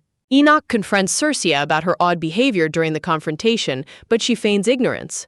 Enoch remains highly skeptical, pointing out that she completely ignored his suggestion to find an adult. Sweating nervously, Circe wonders if she has done something to make him uncomfortable. Enoch clarifies that he is not upset about the hunting tournament credit. Circe dismisses the tournament entirely, prompting Enoch to ask what is truly bothering her. Circe hesitates before admitting she has a small favor to ask of him. Circe looks away shyly, explaining that something minor has been weighing heavily on her mind. Circe cheekily demands that Enoch promise to grant her favor before she reveals what it is. Enoch flatly refuses her unreasonable demand, prompting Circe to dramatically call off the request. Enoch looks deeply conflicted and sweating as he debates whether to give in to her. Circe beams with delight as Enoch reluctantly agrees to listen to her request.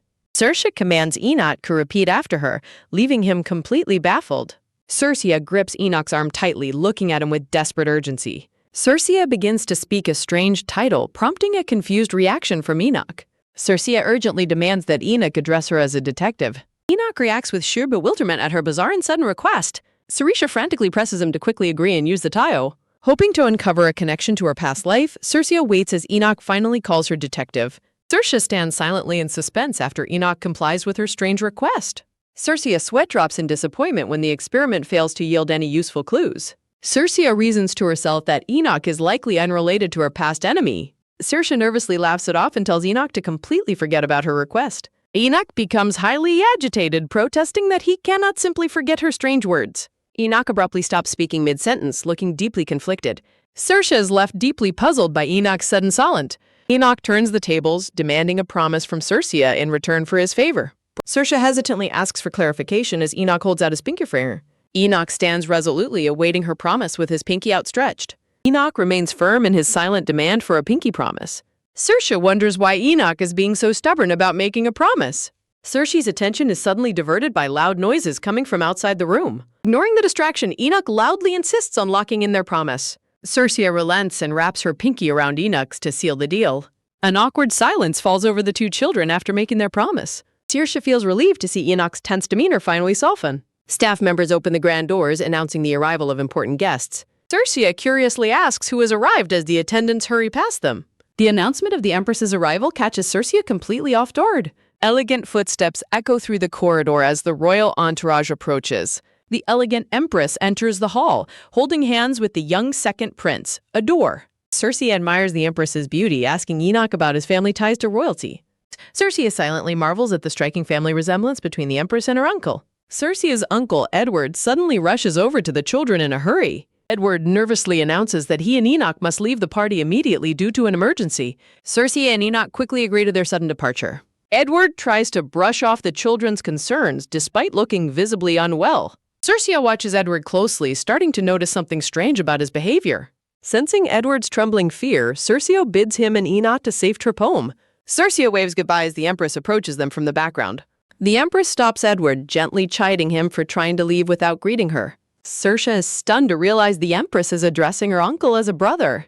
The Empress puts on a hurt expression, questioning Edward's coldness toward her. Edward breaks into a cold sweat, looking terrified as the Empress draws near. Bowing deeply, Edward politely greets the Empress while keeping Enoch close by his side.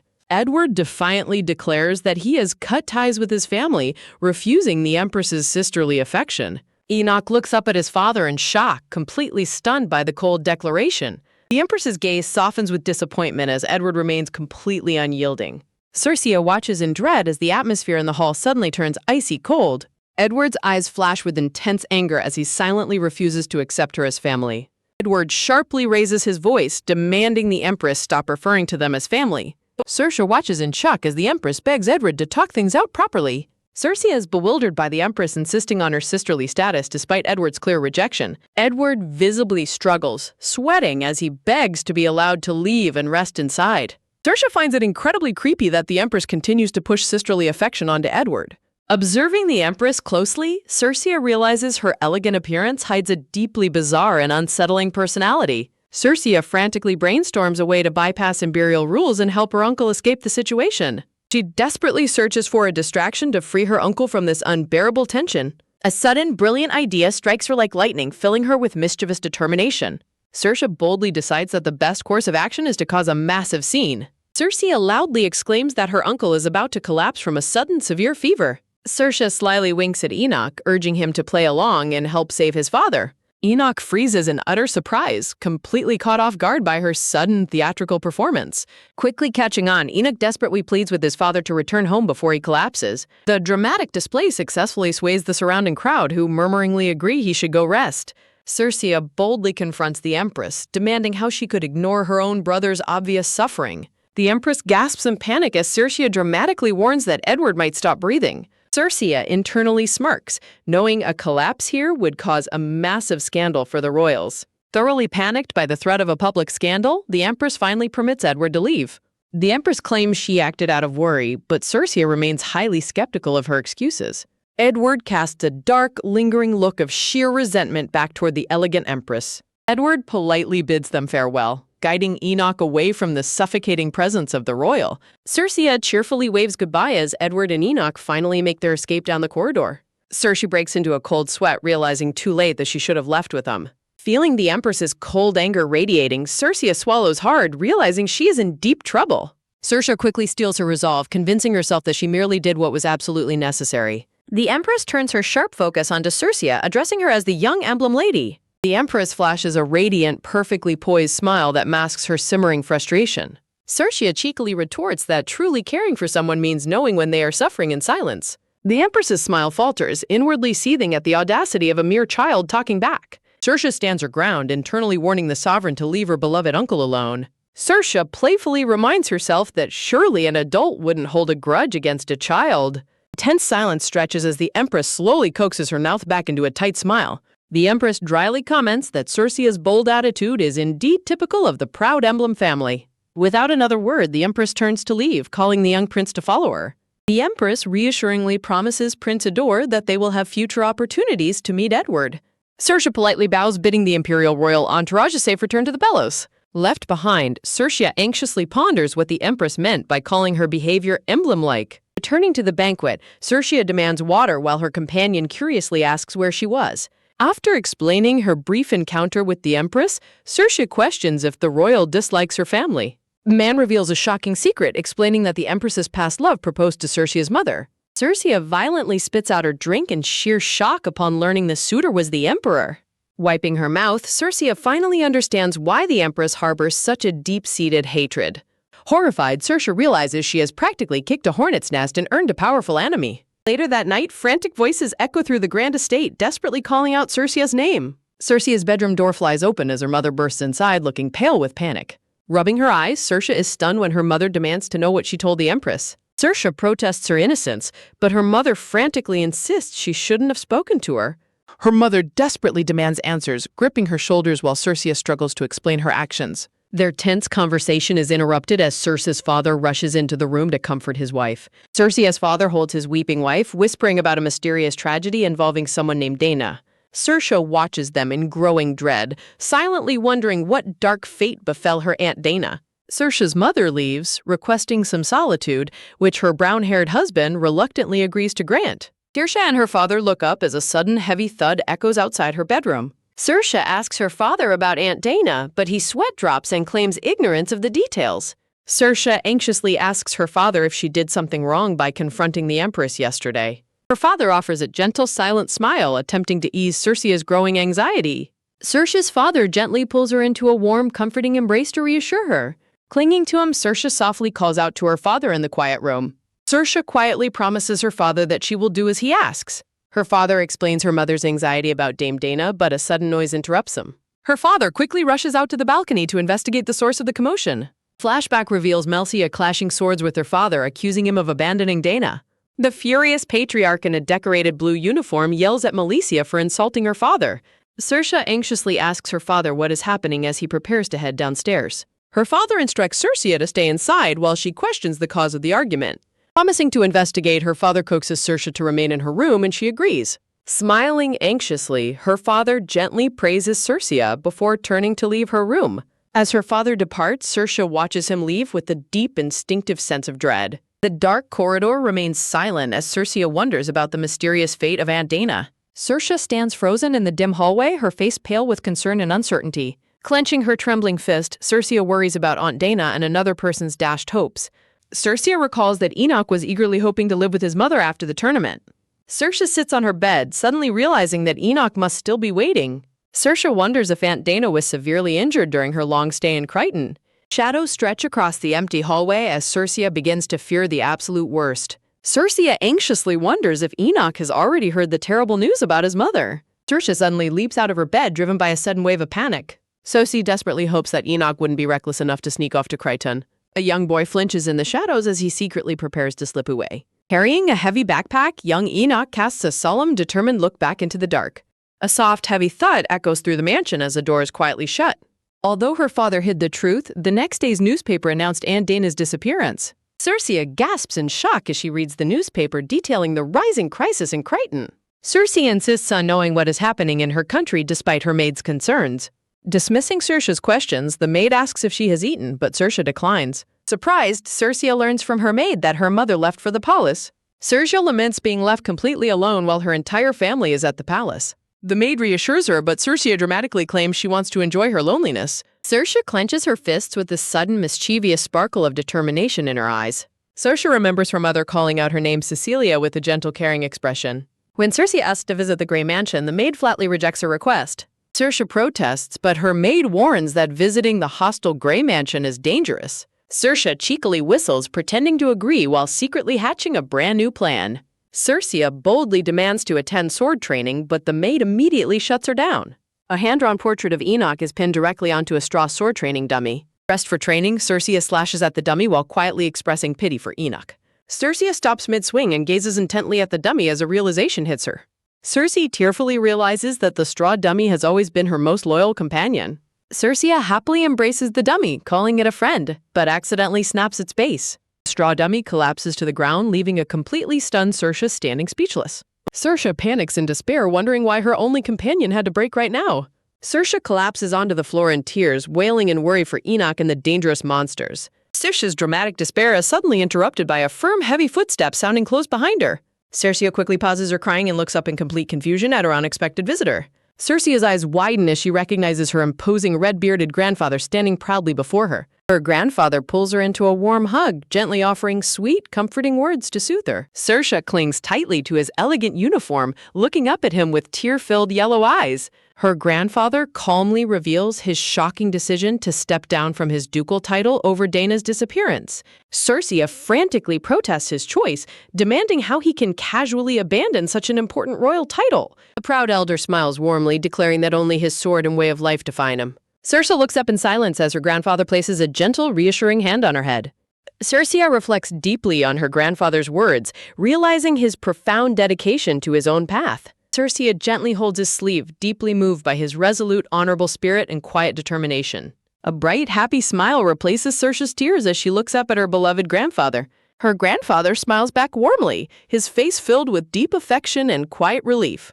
Her grandfather excitedly reveals he bought her a present from the palace, immediately sparking her curiosity. Adorning a beautiful new white lace bow in her red hair, Saoirse joyfully expresses her love.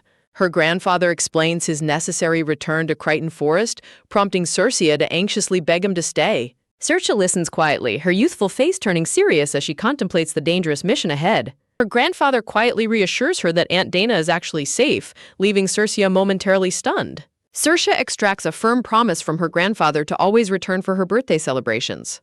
Her grandfather gently pats her head again, offering warm comfort as she cries emotional tears. A sudden, loud stomach-growling sound interrupts the tender moment, confusing Saoirse's grandfather. Saoirse laughs sheepishly and admits to her grandfather that she has not eaten anything yet. Her grandfather instantly erupts in comically intense fury, demanding to know who dared starve Saoirse. Forgetting his ongoing Cold War, the grandfather fiercely scolds Saoirse's parents over her missed meal. Her panicked mother instantly forgets her own anger, desperately apologizing nonstop for the oversight. Saoirse happily enjoys her feast, mischievously considering skipping meals more often to unite her family. Saoirse reflects on her lonely past life, deeply touched by how much her new family cares. Saoirse gently pokes at her egg yolk with a fork, lost in deep, sentimental thoughts. Saoirse's mood grows somber as she anxiously wonders when she will see Enoch again. The maid politely bids Saoirse a good night's rest as she prepares to leave her bedroom. Saoirse turns around in surprise as her maid suddenly calls out to her one last time. The maid delivers the shocking news that young Enoch has run away from home yet again. Saoirse quickly blushes and angrily denies caring, prompting a playful, knowing chuckle from her maid. Saoirse worries about young Enoch's safety, wondering where he could have gone during such a tense time. A sudden, alarming realization strikes Saoirse, her eyes widening in absolute shock at where he might be. Saoirse rushes out onto her balcony, throwing the double doors open to scan the dark grounds. Grasping the balcony railings, Saoirse gazes into the night, her expression turning incredibly serious and determined.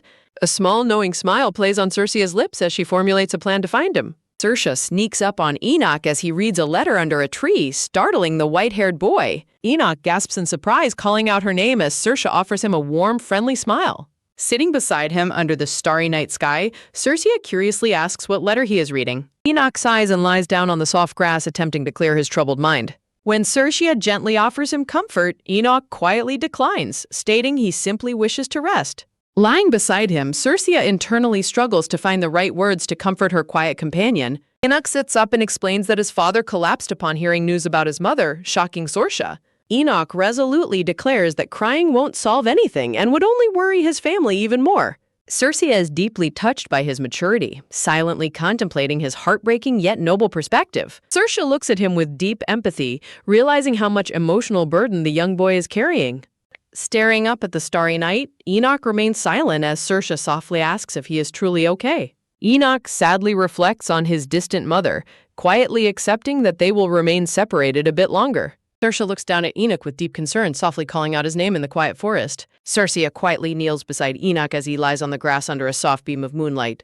Enoch gazes up at the sky in silence, his blue eyes filled with heavy, unvoiced sorrow. Enoch tries to dismiss Saoirse's worries by calling Aunt Dana mean, prompting Saoirse to demand if he understands how long he has waited for her. Saoirse passionately reminds Enoch of his intense training and early morning laps for the hunting tournament. Enoch's confusion over her specific training details is humorously dismissed by an exasperated Saoirse. With trembling hands, Enoch bitterly admits his mother should have returned to him regardless of the obstacles.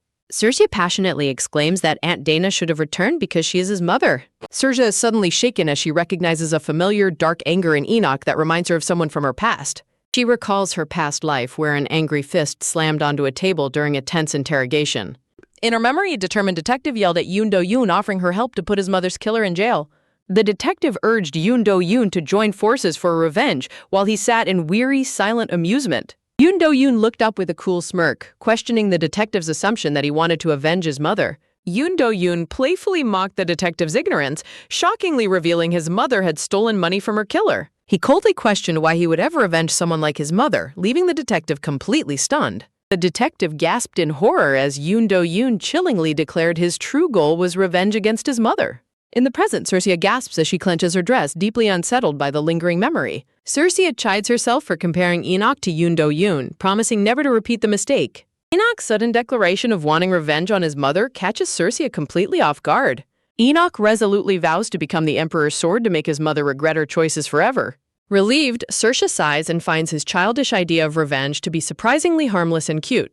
Enoch's sudden challenge to become stronger together catches Cercia completely by surprise.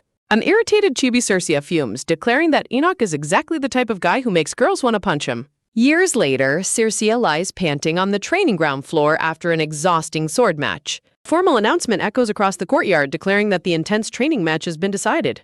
Defeated once again, Cercia lies on the ground with a look of bitter frustration. An older, elegantly tall Enoch looks down at her with a calm, composed expression. Cercia Emblem, now 18, stubbornly raises her wooden sword and refuses to admit defeat. Enoch calmly extends his open hand to help his defeated companion up.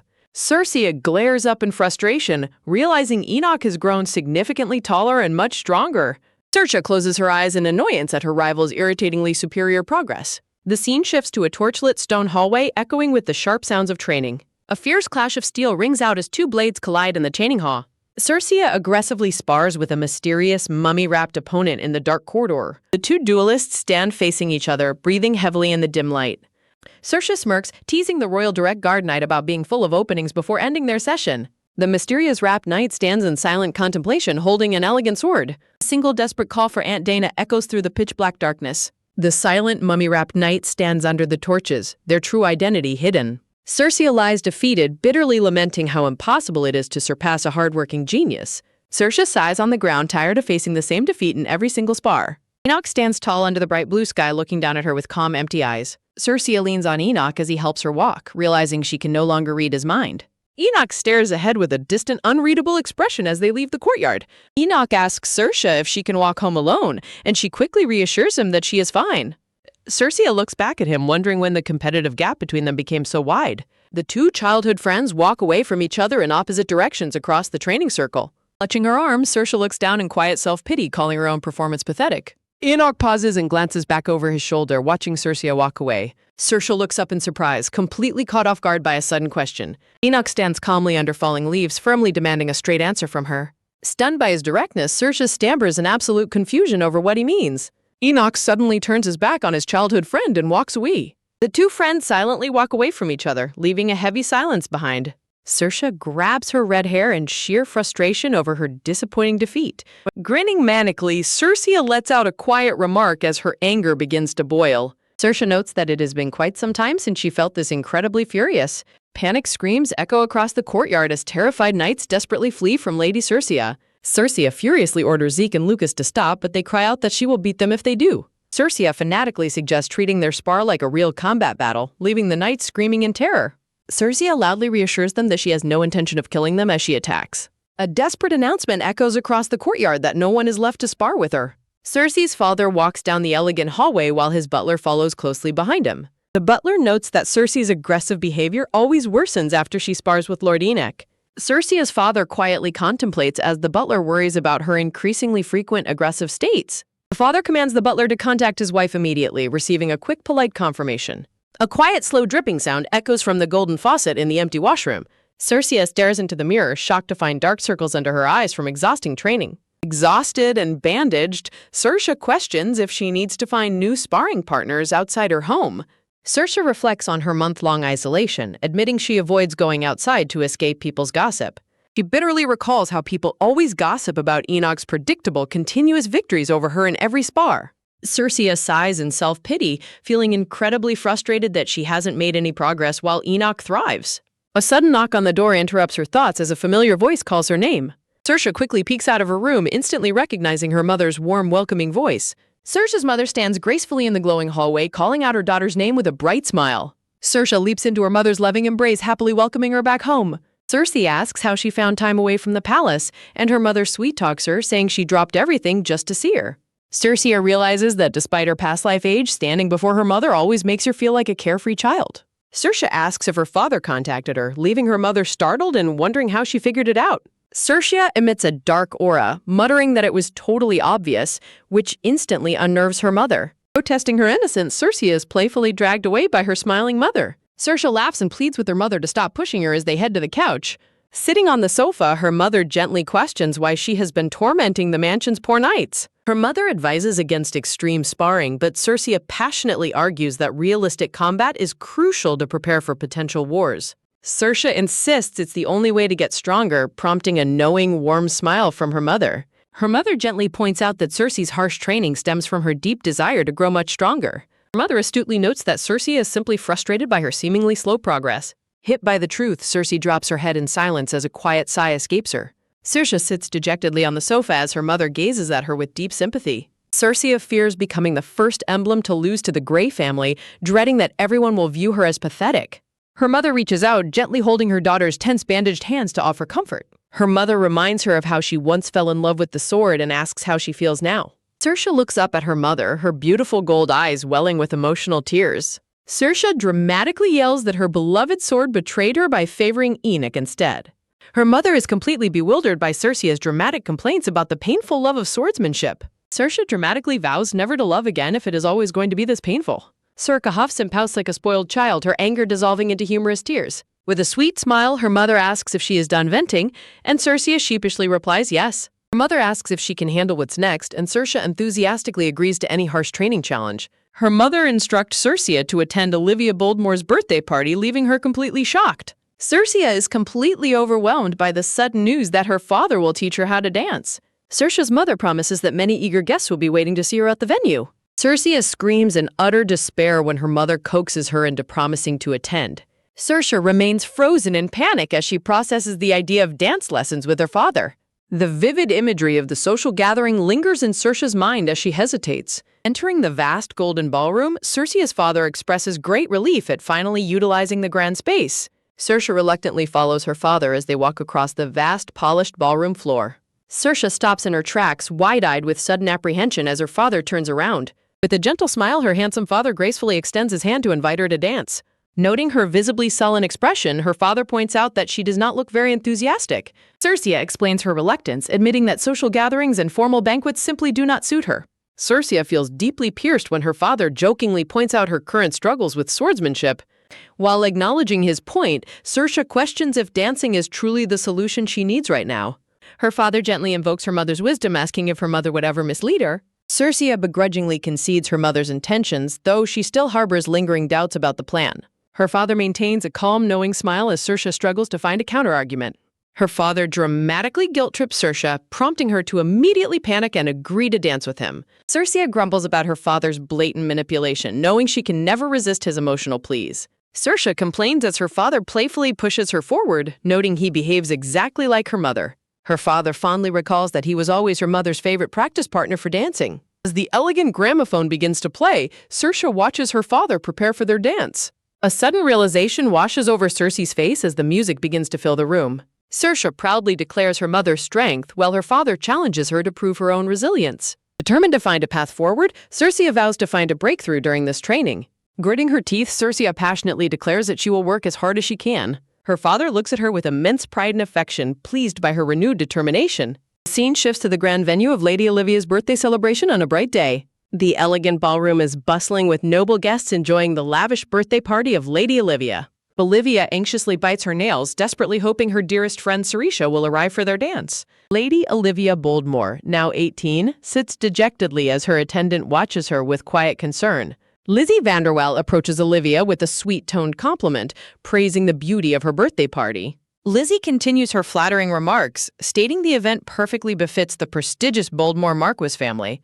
Lizzie subtly insults Olivia, questioning if she is old enough to act more independently now. Enraged by the passive-aggressive insult, Olivia mentally curses Lizzie Vanderwell for mocking her at her party. Lizzie mentions a circulating rumor, questioning whether Cersei will actually make an appearance at all. Lisi explicitly names Circia emblem, sending a wave of panic and shock through Olivia. Lizzie insincerely apologizes for her rudeness, claiming her questions stem purely from high eagerness and expectations. As Lizzie walks away, Olivia furiously fumes over the rudeness and worries Circia might not arrive. Lizzie gossips with other guests, mocking Olivia's belief that Circia would attend such a small party. Lizzie sneers that ladies should ignore such delusions, leaving Olivia feeling deeply humiliated and hurt. Olivia angrily grips her dress, swearing vengeance against Lizzie for humiliating her out of petty jealousy. The ballroom suddenly erupts into excited gasps as Circia Emblem's grand entrance is formally announced. Lizzie and the gossiping nobles spin around in complete disbelief at the sudden announcement. Circia makes a stunning entrance, dressed in an exceptionally elegant masculine blue military-style uniform. Exuding confidence and charm, Circia offers a dazzling, warm smile to the astonished crowd. Olivia gasps her friend's name, completely spellbound by Circia's stunningly handsome appearance.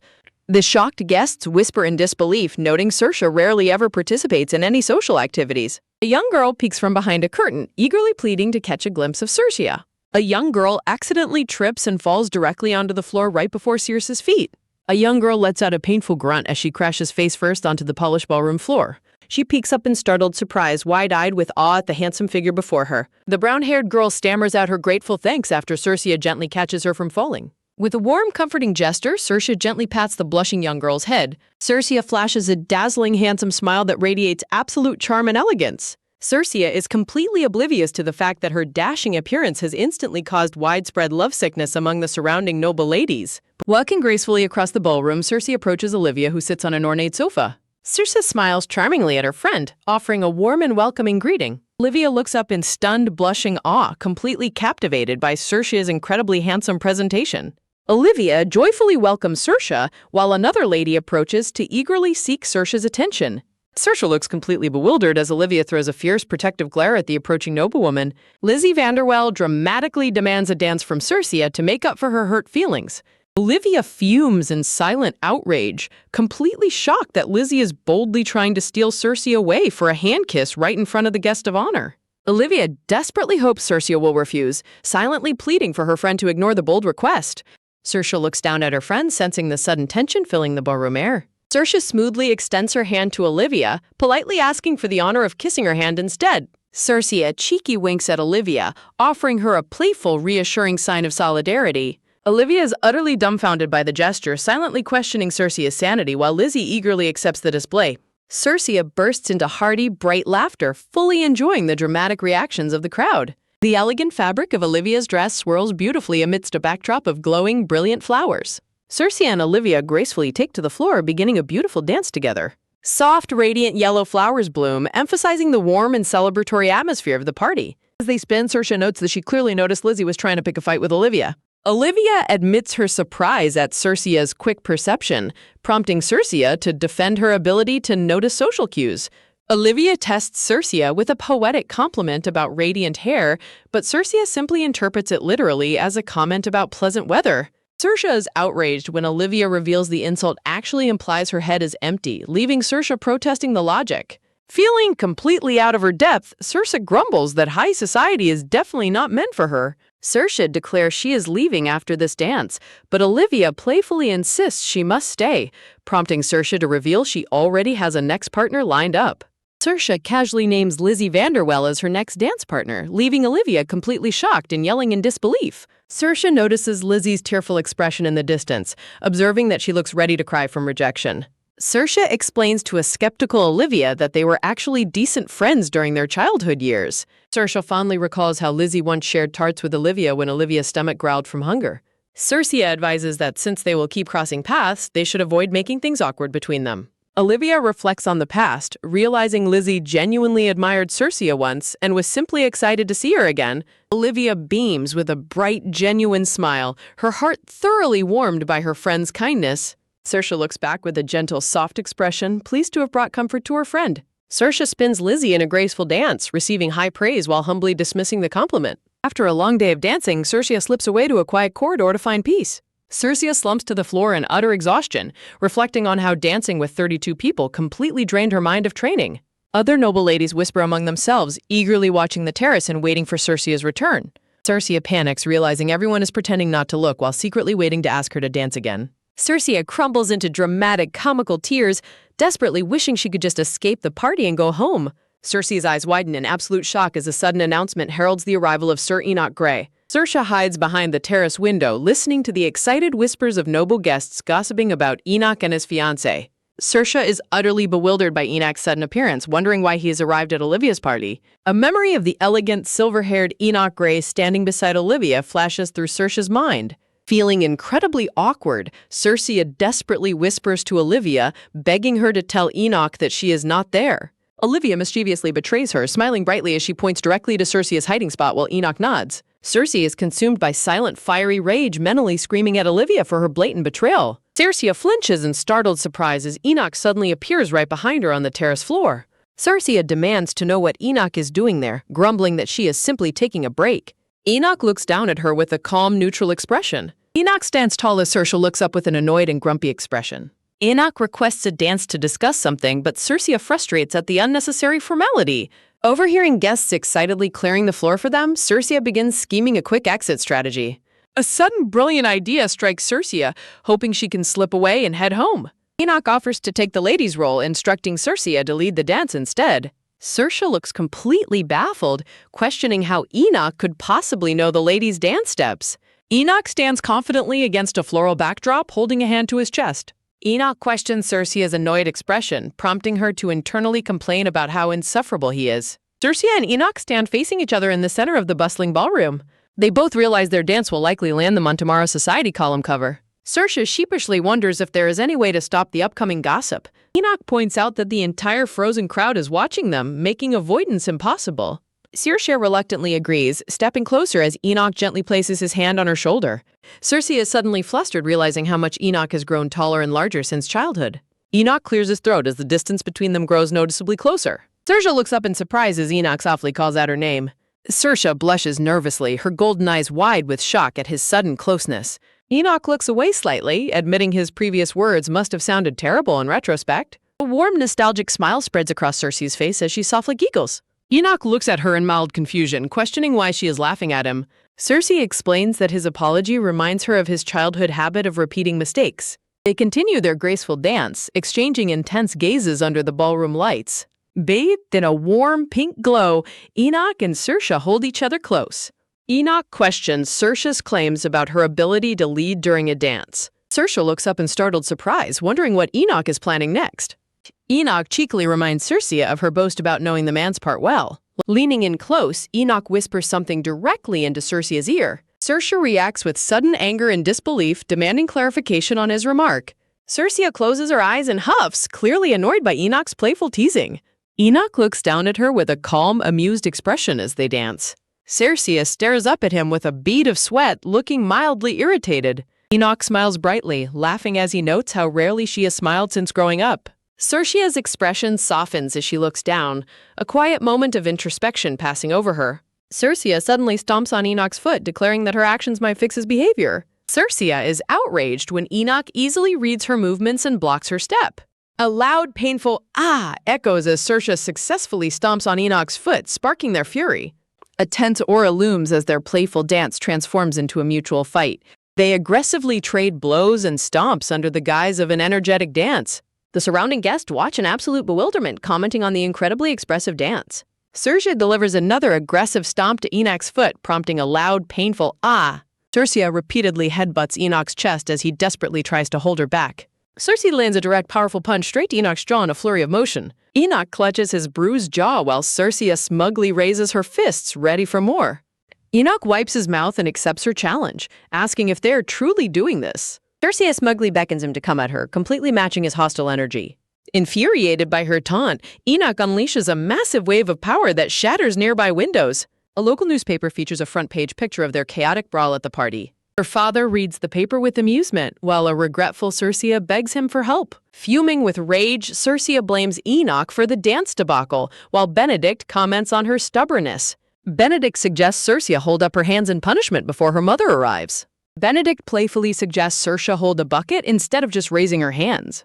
Circe eagerly complies with the training punishment, running off to find a bucket. Circe proudly lifts a large wooden bucket overhead as Benedict looks on with approval. Soisia's mother Melurcia suddenly bursts through the door, loudly calling out for Soisia. Startled, Circia braces for scolding, but Marossia eagerly asks if she won the fight. Utterly bewildered, Circia stares blankly in silence at her mother's bizarre reaction. Marossia excitedly presses for battle details, prompting Circia to sheepishly declare the fight a draw. Marossia warmly explains she sent her specifically to test her strength in battle. Circia angrily yells at Benedict for making her hold the bucket unnecessarily. Benedict calmly suggests Circia sit down so they can discuss the duel together. A warm voice asks for details about the duel Estia Cirque. Mauricia leans in eagerly to ask Circia how the duel went. Circia realizes Melchi is referring to her chaotic brawl with Enoch. Marlicia happily agrees that the clash was definitely a chaotic brawl. Marlicia playfully pinches Circia's cheek, reminding her to maintain proper high society refinement. Marlicia notes they fought with raw physical strength instead of using their swords. Circia suddenly pauses as a quiet moment of deep realization washes over her. A warm light frames a memory of Circia holding hands with Enoch. Circia remembers landing a powerful, direct punch right to Enoch's jaw. Circia reflects on the intense exchange, realizing Enoch threw his punch at full swing. Clenching her fists, Circia realizes her attack barely fazed him during their battle. A quiet, determined smile spreads across Circia's face as the truth becomes clear. Circia beams with newfound confidence, realizing she has discovered the key to defeating him. Circia eagerly declares to Marlicia that she finally understands how to win. Circia's golden eyes gleam as she realizes victory will not come from raw strength. Benedict and Marlicia listen as Circia explains she must accept their differences to win. Circia silently apologizes to her sword for forcing it to copy Enoch's fighting style. Bolting upright, Circia demands to return to her training to test her new strategy. Benedict encourages her to go, mentioning he arranged for a special helper today. Circia insists other knights are too soft, preferring to train by herself instead. Benedict gives a cheeky wink, telling Circia to trust his arrangement. Circia looks completely skeptical, wondering what kind of knight could satisfy her. Circia bolts out the door, determined to see who her mysterious training partner is. Circia throws open the heavy wooden doors, stepping out into the bright training yard. A massive, muscular knight in a flowing red cape stands waiting in the yard. Circia freezes in sudden shock, instantly recognizing the broad silhouette before her. Circia's father, a heavily built man with red hair and beard, grins back. Under a starry sky, the scene shifts to the brightly lit Emblem Estate. A heavy footstep echoes as a mysterious figure strides down the quiet corridor. Marlicia and Benedict enjoy tea together, wondering about Circia's training progress. Circia's father enters, laughing as he explains that Circia has completely collapsed from exhaustion. Marlicia senses his underlying gravity, asking if there is another reason for his visit. Benedict politely offers the patriarch a cup of warm tea to ease the tension. The red-haired patriarch holds his teacup, his expression turning deeply serious. He shares a highly classified secret that will soon shake the entire kingdom. He gravely reveals that the Crown Prince's merchant group was completely wiped out. He shocks them further by stating the attackers were not human at all. He explains that hundreds of monsters descended from the Lowe's mountain range. Circe's father continues his grim explanation, revealing that the Rhine Company was not the only merchant group destroyed by monsters. He sets down his teacup, noting that deploying capable knights is the only solution to ease the citizens' panic. Distressed, Marlicia implores her husband not to consider Circia for the mission, pointing out the abundance of other skilled knights. While Circia's father argues that she qualifies as an official emblem knight, Benedict protests that the mission is far too dangerous. Marlicia weeps, suggesting her daughter should start with simpler tasks, while Benedict attempts to comfort her. Marlicia looks up tearfully as her husband gently reminds her that nothing in life is easy, promising her there is no need to worry. Flexing his fist, the red-haired patriarch confidently vows to ensure Circia returns safely from her mission. The scene shifts to the magnificent and sprawling imperial palace gleaming under a bright, clear sky. Circia marvels at the palace's grandeur, prompting Enoch to tell her not to act like a country bumpkin. Circia reacts with mock dramatic flair, teasing Enoch about his close relationship with the crown prince. Enoch smugly asks if she is jealous, instantly provoking Circia's short-tempered rage. Circia aggressively grabs Enoch in a headlock, completely ignoring their elegant surroundings until they are interrupted. Shocked, Circia and Enoch quickly scramble apart, trying to regain their composure and dignity. The two young knights freeze, recognizing the dignified figure standing before them as the head butler. After they bow respectfully, the polite butler guides them inside, noting that the crown prince is waiting and the emperor will arrive shortly. As they walk, Circia nervously notes the butler's remarkably imposing and dignified presence. The head butler smiles warmly at them as they enter, his expression polite and welcoming. Circia looks on in sheer amazement as Enoch pushes open the doors to the grand reception room. Circia marvels at the stunning blue reception room, wondering aloud where the crown prince is located. Circe shriekingly reacts when she spots the crown prince miserably huddled in a dark, depressed corner of the room. The crown prince depressingly sighs about belonging in the corner, leaving Circe and Enoch thoroughly bewildered. Circe frantically turns to Enoch for answers, completely unaware of the tall blonde figure approaching them from behind. The emperor remarks on Circe's loud voice resembling her mother's, prompting both knights to bow in frantic respect. The emperor casually dismisses their formalities, instructing them to sit down so they can begin their discussion. As he gets comfortable on the sofa, the emperor immediately inquires about the crown prince. Circe flinches in surprise as a gentle hand suddenly taps her on the shoulder. She turns to find the crown prince standing elegantly, his depressed demeanor completely vanished. Circe violently shakes Enoch in pure frustration, demanding to know how the prince recovered so quickly. The emperor and the composed crown prince sit side by side, radiating royal dignity. Circe agrees politely, but internally questions why the crown prince's behavior changed so abruptly when his father entered. Observing the crown prince closely, Circe notices faint tear marks on his cheeks, confirming her suspicions. A quiet beat passes in the room, highlighted by the elegant floral arrangement by the window. The emperor initiates the serious discussion, asking if they have heard of the monster infestation. Circe and Enoch stand attentively, both confirming that they are aware of the threat. The emperor explains that the massive wave of monsters has triggered countless urgent defense requests across the empire. He suggests that 2 talented young knights from their respective orders should step forward in this crisis. Feeling a sudden wave of dread, Circe nervously asks the emperor to clarify his proposal. With a calculating smirk, the emperor commands them to subjugate the monsters at the Lowe's mountain range. He adds a crucial detail, stating they must also escort the leader of the subjugation mission. While Circe protests their severe lack of practical experience, Enoch cautiously asks who will lead the mission. The emperor declares this is the perfect opportunity to make the crown prince a celebrated national hero. The crown prince sits in heavy downcast silence, showing no excitement for his father's grand plan. Circe and Enoch are frozen in horror at the thought of sending the frail prince to such danger. Circe mentally screams in outrage, realizing the emperor is essentially sending his own son to his death. Underneath the table, the terrified crown prince tightly clutches his trousers, trembling with silent fear. The emperor relentlessly repeats his desire to mold his son into the hero the panicked citizens demand.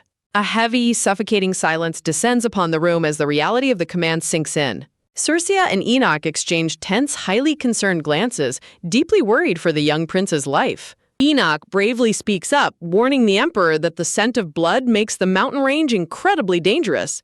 Sweat dropping in panic, Circe frantically tries to think of a way to express her unspoken, terrifying concerns. The blonde emperor challenges Circe and Enoch to prove their capabilities as official knights and future commanders. The emperor questions how much longer the crown prince must remain hidden away from the public. Looking side on, the blonde emperor declares that a cub must eventually grow into a true lion. He warns the young knights that remaining in safety will never make them excellent. Bright light shifts the scene as the tense audience draws to a swift close. The blonde emperor dismisses them, telling them to leave while his butler waits by the door. Circe and Enoch look completely shocked and break out into cold sweat at the sudden command. A sudden heavy thump sounds as the doors close behind the departing emperor.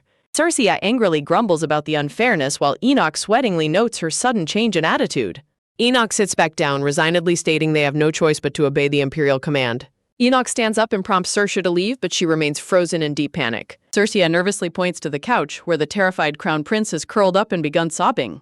The 2 knights panic in chibi form, whispering about whether they should just excuse themselves. Circe awkwardly bows, nervously trying to announce their departure to the huddled, crying prince. As they walk away, Circe and Enoch suddenly freeze upon hearing another pathetic sob from behind them. Enoch turns his head in mild surprise, hearing the soft weeping continue in the quiet room. The fragile crown prince weeps miserably with his head buried and his arms on the sofa. He gasps in sheer shock as he is suddenly grabbed, his teary golden eyes wide with surprise. Circe lifts the crying crown prince up in a sudden, effortless princess carry. With a swift motion, she carries him over to sit on the edge of the table. Circe confidently stands before the startled prince, who asks in confusion what she is doing. Circe boldly compliments his handsome looks, causing the prince's face to flush red-hot in embarrassment. The prince frantically covers Circe's mouth, begging her to stop her overwhelming stream of compliments. Looking down dejectedly, the prince laments that he is completely unworthy after costing so many knights' lives. Circe looks at him gently, asking if he remembers their very first meeting during childhood. The prince looks up, recalling when their families participated in the imperial hunting tournament years ago. She brings up a book he loved, recalling how he once wished to become the emperor.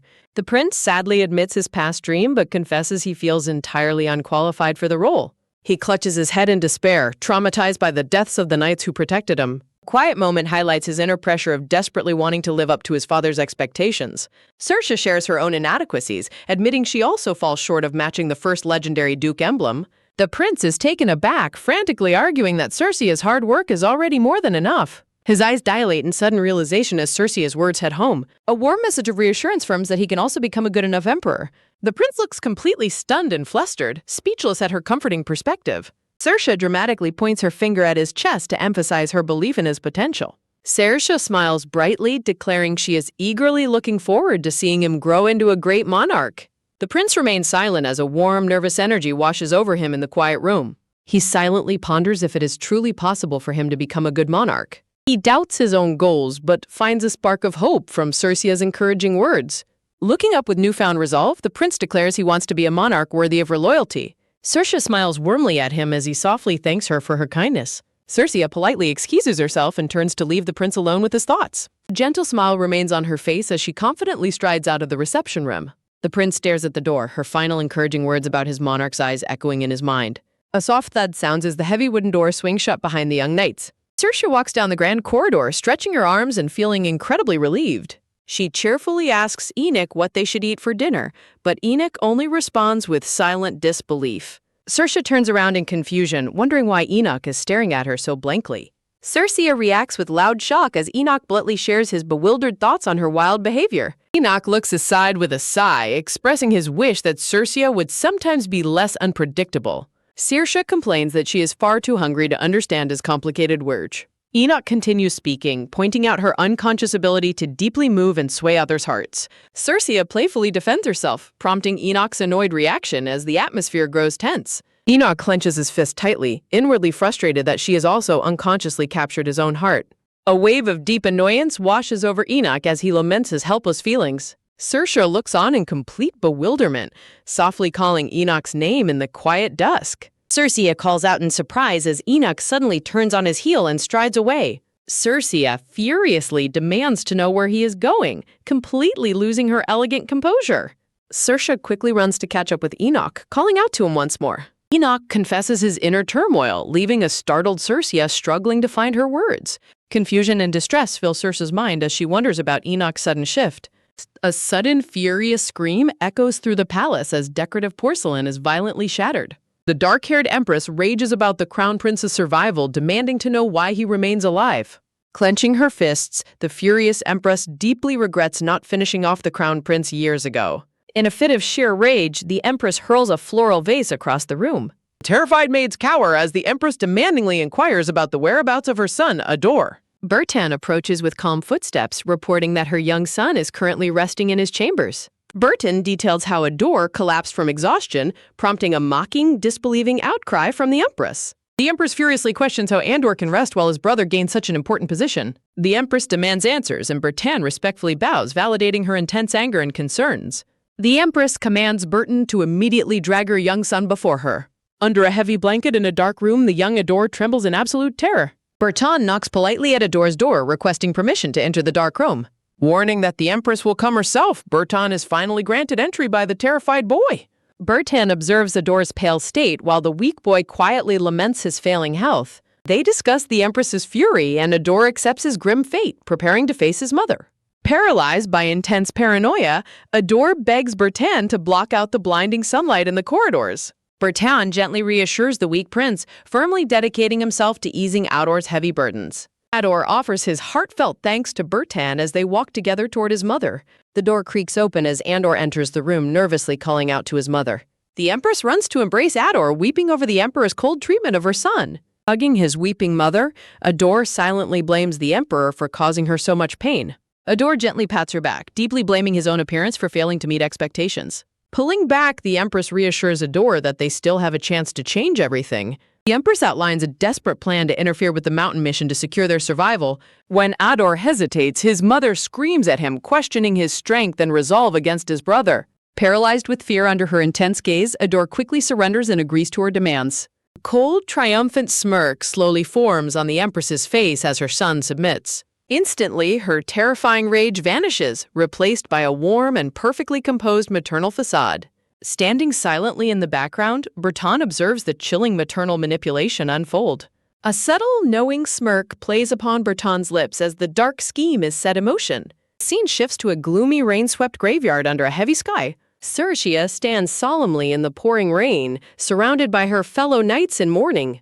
A simple wooden coffin decorated with white flowers is slowly lowered into the earth. Cercia silently notes the suffocating weight of attending her very first funeral in this lifetime. Cercia's mother steps forward to deliver a solemn eulogy for the two fallen emblem knights. She praises the fallen heroes for protecting the crown prince and preventing a devastating monster invasion. The quiet blonde crown prince stands amidst the crowd listening to the heavy tribute to their sacrifice. Tears mixing with the rain, Cercia's mother requests a final, solemn moment of silence. Cercia silently regrets boasting so confidently before the crown prince, weighed down by the constant reality of death. Standing before the fresh grave and the heavy rain, Cercia laments how surviving feels like an impossible miracle. Cercia feels the wide gap between herself and Enoch, doubting her future ability to protect the prince. She observes the young prince, wishing to become a strong sword that can protect his future reign. Cercia resolves never to let her weakness cause the fragile crown prince to weep in despair again. Under a clear, bright sky, a loud clanging sound echoes across the sunny training grounds. Whispering fills the courtyard as the gathered trainees watch a tense wooden sword duel unfold. The watching trainees are thrown into complete disbelief as they witness a shocking turn in the duel. The referee hesitates in surprise while a thoroughly exhausted Cercia pants heavily from her defeat. The referee raises his red flag and loudly declares Lucas the winner of the duel. Dropped to the ground, a panting Cercia stares in utter disbelief at her swift loss. Crowd's cheers ring out as Lucas is officially announced as the victor of the match. The trainees whisper in shock, debating if Cercia's legendary swordsmanship has somehow grown weaker.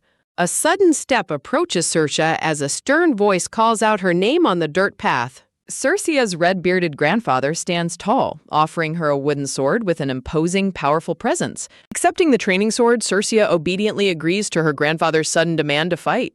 The old warrior gazes down at Cercia with a stern, intensely serious look in his purple eyes. Her grandfather steps forward, declaring his intention to personally test her skills in a duel. Cercia admits her currently terrible form, but her grandfather firmly insists she needs his training. Her grandfather motivates her by reminding her of the strong rival she desperately wishes to defeat. The old warrior fixes her with an intense glare, challenging her resolve to win. Feeling the heat of his intense gaze, Cercia remains silent but begins to sweat nervously. Cercia eagerly accepts the challenge with a fierce, determined shout, her spirit fully reignited. Filled with newfound resolve, a fiery determination to win burns brightly in Cercia's mind. She clashes swords with her grandfather, inwardly projecting her frustration onto her rival fiancé, Enoch. Cercia silently curses Enoch, deeply irritated by his constant arrogant and gloomy genius attitude. With a fierce, angry battle cry, Cercia swings her wooden sword with all her might. The scene shifts to the lush Lowe's mountain range where a white horse gallops toward a mission. Mounted on his horse, the crown prince addresses his knights, emphasizing that honor is not their priority. The prince firmly declares that their absolute goal is to complete the mission without any casualties. Feeling deeply reassured, Cercia smiles as the prince instructs them to form pairs for the subjugation. The prince points to Cercia and Zeke, assigning the two of them to pair up together. Cercia cheerfully waves, giving a bright thumbs up to indicate her compliance with the pairing. Flustered by her enthusiastic response, the crown prince's face instantly flushes bright red in embarrassment. The prince hurriedly commands everyone to get into formation, leaving Cercia wondering if she misread their closeness. Cercia glances over, spotting a white-clad Enoch already heading off into the forest without her. Enoch glares back coldly with glowing blue eyes, deeply irritating Cercia with his rude behavior. Sweating with annoyance, Cercia grumpily notes to herself that some people truly never change. Zeke leans in close to ask if Enoch is indeed glaring directly at them. Cercia dismisses Enoch's behavior as simple bad manners while Zeke sweat drops in confused agreement. Cercia cheerfully prompts Zeke to move out, and the brown-haired knight obediently follows her lead. Zeke ponders in deep confusion, wondering if having bad manners and being twisted are the same. Zeke scrambles to keep up as Cercia loudly urges him to hurry up into the forest. A sharp blade slashes clean through a horned orange monster, spilling dark blood in a swift strike. Cercia easily defeats the beast, prompting Zeke to celebrate their quick victory with her. Zeke optimistically hopes they will survive the mission, while Cercia playfully agrees with his lighthearted outlook. A sudden, agonizing scream echoes through the forest, and Zeke panics upon realizing it is a human. Cercia dashes toward the noise, ordering Zeke to follow as the terrified knight struggles to keep pace. The terrified voice of a helpless victim screams out in fear from somewhere deep within the forest. The desperate, panicked cries calling for Cercia echo loudly through the dense, shadowed green trees. Saoirse abruptly halts her advance on the dirt forest path, sensing nearby danger. Zeke looks around in a panic, calling out to Saoirse before turning around in shock. Saoirse quickly silences the startled Zeke, quietly pointing out the presence of a Grey Knight nearby. Zeke is confused, but their attention is drawn to a screaming Grey Knight facing a massive monster. Zeke suggests leaving the rude knight behind, but Saoirse prepares to intervene as the giant spider prepares to strike. The terrified knight desperately yells at the monster as Saoirse launches a decisive rescue strike. The spider is struck down, leaving the trembling Grey Knight to look up in bewildered relief. The white-haired Enoch suddenly arrives, delivering a devastating aerial slash to finish off the beast. Enoch slashes down forcefully, splitting the giant orange spider beast. Enoch lands gracefully with his sword drawn, having completely neutralized the threat of the monster. The wounded knight relievedly calls out to Enoch, who looks back with a cold, blood-splattered gaze. Desperate Grey Knight profusely apologizes to Enoch, begging for forgiveness while clutching his cape. The wounded knight gasps in confusion as Enoch remains silent. Enoch furiously yells at Saoirse, questioning why she would recklessly throw her sword away during battle.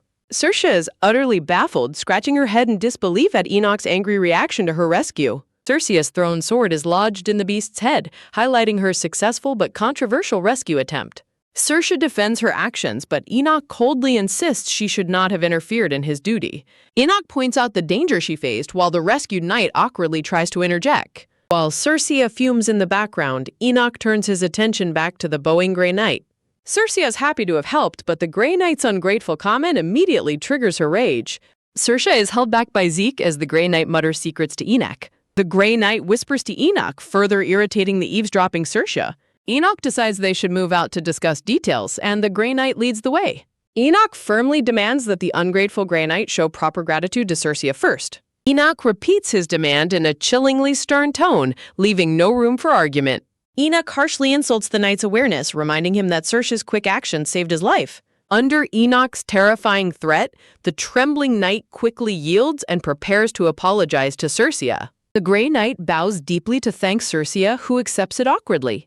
Enoch plans to escort the wounded knight to the infirmary before regrouping with Saoirse at the midpoint. Saoirse walks away, feeling deeply unsatisfied by the forced and insincere nature of the knight's apology.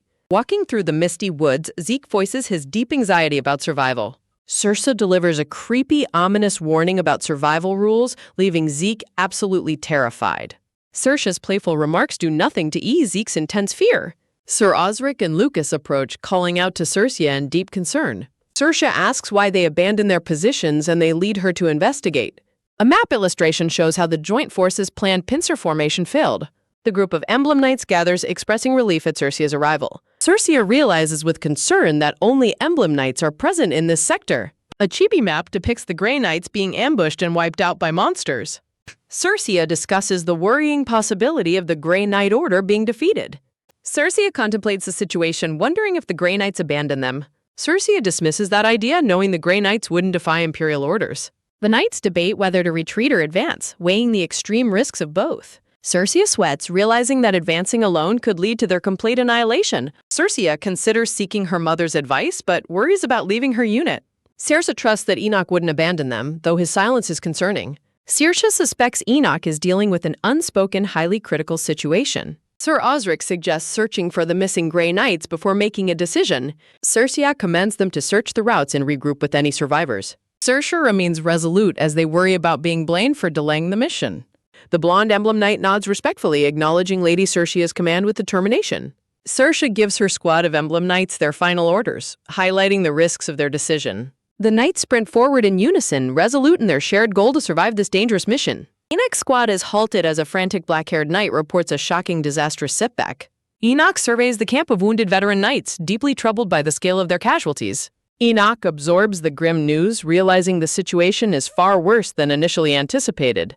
Observing a distant flare, Enoch suspects an unseen enemy is specifically targeting the Grey Knights.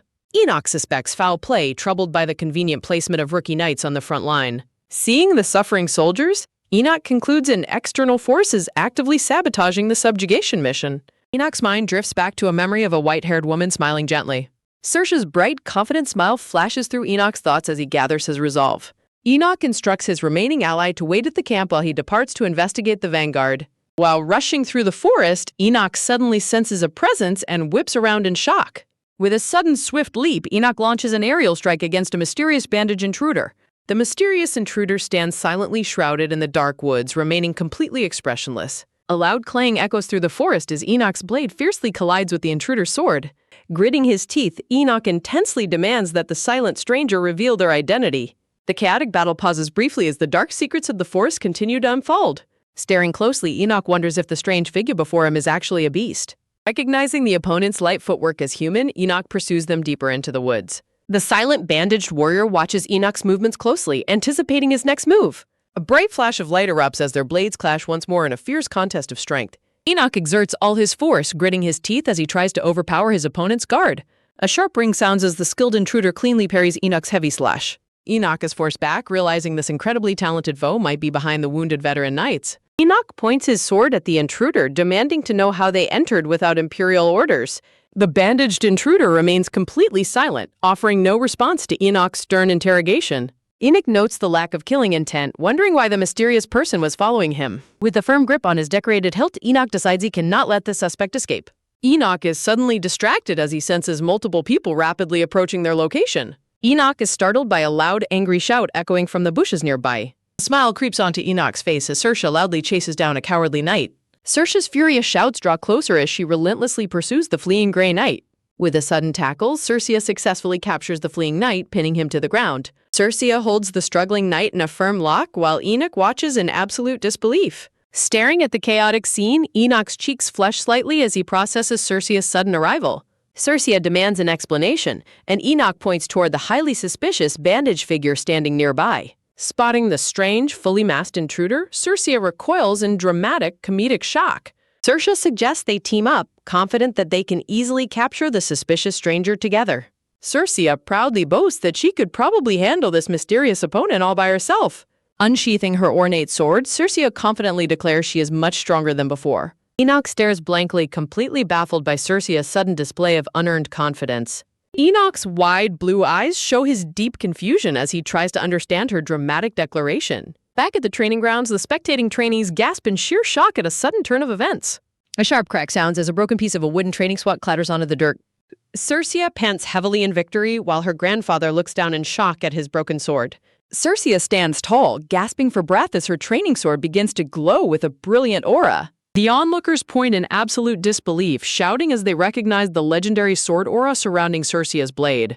Saoirse beams with joy, thanking her grandfather as he proudly puts a hand on her shoulder. Enoch gazes in awe at the memory of Saoirse wielding her magnificent glowing sword aura. Enoch smiles softly, recalling Saoirse's sudden declaration of power. Saoirse proudly boasts about her swordplay before admitting she put her weapon down. A sudden cry of regret sounds as Saoirse dashes off, leaving Enoch completely startled. Saoirse grits her teeth, determined to prove herself during training. Young Enoch chases after Saoirse with a highly concerned expression on his face. Saoirse hoped to remain interesting, the training ground standing silent under a cloudy sky. Standing amidst blooming lilies, Enoch gently teases Saoirse for her late arrival at their meeting. Enoch reminds Saoirse that his weapon wasn't simply left behind in safe storage. Enoch anxiously questions whether Saoirse still lacks her weapon in this chibi-style exchange. Enoch proudly brandishes his brilliant glowing blue sword, announcing his successful weapon creation.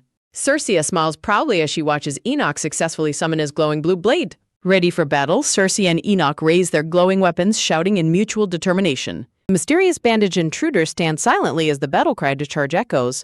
A quick rustling sounds as the masked figure suddenly leaps forward into action.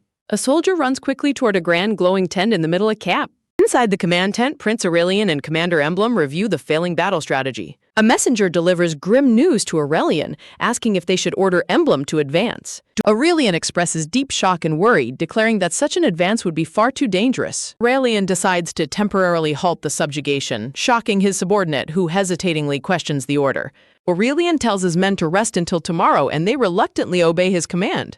The soldiers quietly gossip, questioning the sudden halt and doubting Aurelian's preparedness for the battlefield. The soldiers gasp in shock as the Empress suddenly arrives, demanding to know the truth. The nervous soldiers stammer, completely terrified to answer the Empress's sharp questioning directly. The Empress's voice booms as she confronts Aurelian, demanding to know if the rumors are true. Aurelian and Commander Emblem turn in surprise as the Empress and Andor enter the temp. The Empress coldly accuses Aurelian of ruining the Emperor's plans, reiterating her demand for an answer. Aurelian bows deeply, politely asking how the Empress managed to travel all this way to the camp. The Empress claims she came to support her son Ador in fulfilling his duty to the people. Dor awkwardly agrees with his mother, who pressures Aurelian to share his command with his half-brother. Aurelian firmly suggests waiting to make decisions until they confirm why the Grey Knights have been delayed. The Empress dismisses the delay, but Aurelian warns that proceeding without the Grey Knights is too dangerous. The Empress manipulatively argues that knights must be prepared to make sacrifices for the eager citizens. Aurelian is utterly horrified, inwardly questioning if the Empress is actively ordering them to their deaths. Torn by duty, Aurelian desperately weighs the risk of massive casualties against his loyalty to the people. A sudden reassuring touch on his shoulder reminds Aurelian that wasting lives is not true leadership. Commander Emblem boldly declares that a real ruler devises strategies to minimize sacrifice, inspiring the worried prince. Commander Emblem defends Aurelian's strategy, leaving the scheming Empress visibly stunned and furious. The Empress snarls with a menacing glare, accusing Commander Emblem of being reluctant to enter the battle. The Empress maliciously suggests that Emblem lacks trust in the Grey rookies currently on the front line. Commander Emblem acts surprised, questioning how the Empress has such specific knowledge of the frontline rookies. Commander Emblem inwardly notes the Empress's suspicious inside knowledge, realizing she is plotting something sinister. The Empress quickly backtracks, claiming it was a guess before ordering Ador and the Crown Prince to split forces. Emblem asserts that the decision belongs to Aurelian, but is interrupted by familiar loud chow nearby. Circia humorously charges into the area, carrying a struggling and embarrassed Grey Knight over her shoulders. The Empress recoils in utter shock and anger at the sudden, disruptive arrival of Circia. Emblem rushes outside to demand answers from Circia regarding the rear unit and the injured Grey Knights. Circia greets Aurelian politely, who urgently asks if the Grey Knights were indeed ambushed by monsters. Noticing the Empress's hostile presence, Circia decides to hold back details about the mysterious intruder for later. Circia explains they are still confirming details, while Aurelian mutters in surprise about the unexpected ambush. Circia wonders if the knights failed to notice the monsters because they were too busy fighting amongst themselves. Quiet footsteps echo as a dark-clothed figure walks past a silent observer in the night. Circia inwardly questions the Empress's hidden motives, while the Empress addresses a wounded Grey Knight. The Empress asks if Circia beat up the injured knight, who reluctantly confirms her involvement. Circia furiously yells that she only struck the knight because he stubbornly refused medical attention. Circia and the injured knight continue to bicker as the Empress watches with a smug smile. The knight complains about Circe's rough treatment, prompting her to snap back with a sharp insult. Aurelian nervously suggests intervening, but Commander Emblem notes that the fight strangely brought them closer. Aurelian is left completely bewildered by Commander Emblem's positive perspective on the physical clash. The Empress uses the conflict to demand that the two clashing knight orders be commanded separately. The Empress presents her trembling son Ador, who hesitantly promises to do his best if ordered. Aurelian looks at the terrified boy, recalling how frightened he himself was when first receiving command.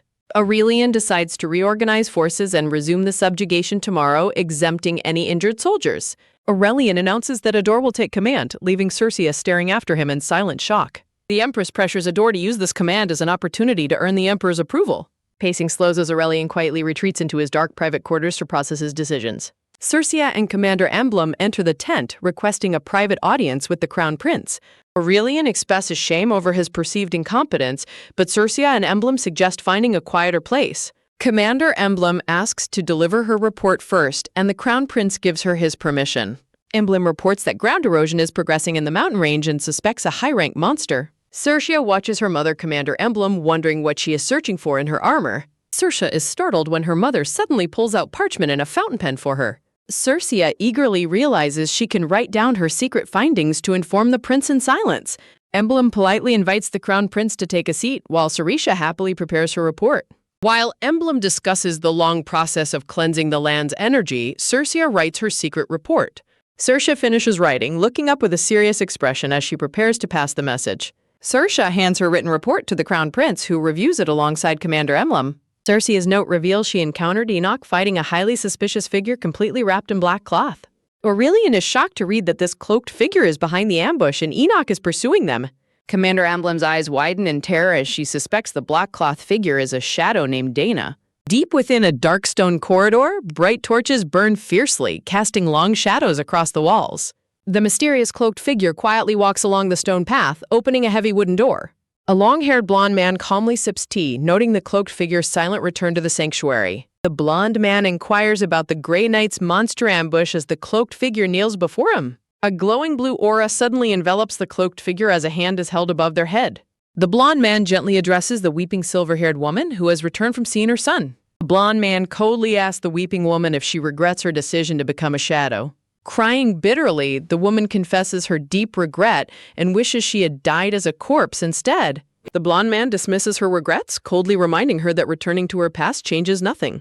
Deep in the quiet forest, several distinct footprints are left behind on a damp dirt pathway. Investigating restricted territory, Dana notices a woman's footprints heading straight toward a dangerous passage of monsters. Sensing immediate danger, Dana decides she must investigate the mysterious tracks deeper into the restricted zone. Standing amidst the towering trees, Dana hesitates, wondering if she should turn back before it gets too dangerous. Dana stops in surprise as she spots a dark-cloaked woman standing before a gloomy cavern. Dana shouts a warning to the stranger, offering to escort her safely back to human territory. The stranger turns around, revealing herself to be the Empress, who glares back with a furious expression. Dana recoils in absolute shock and disbelief upon recognizing that the trespasser is the Empress herself.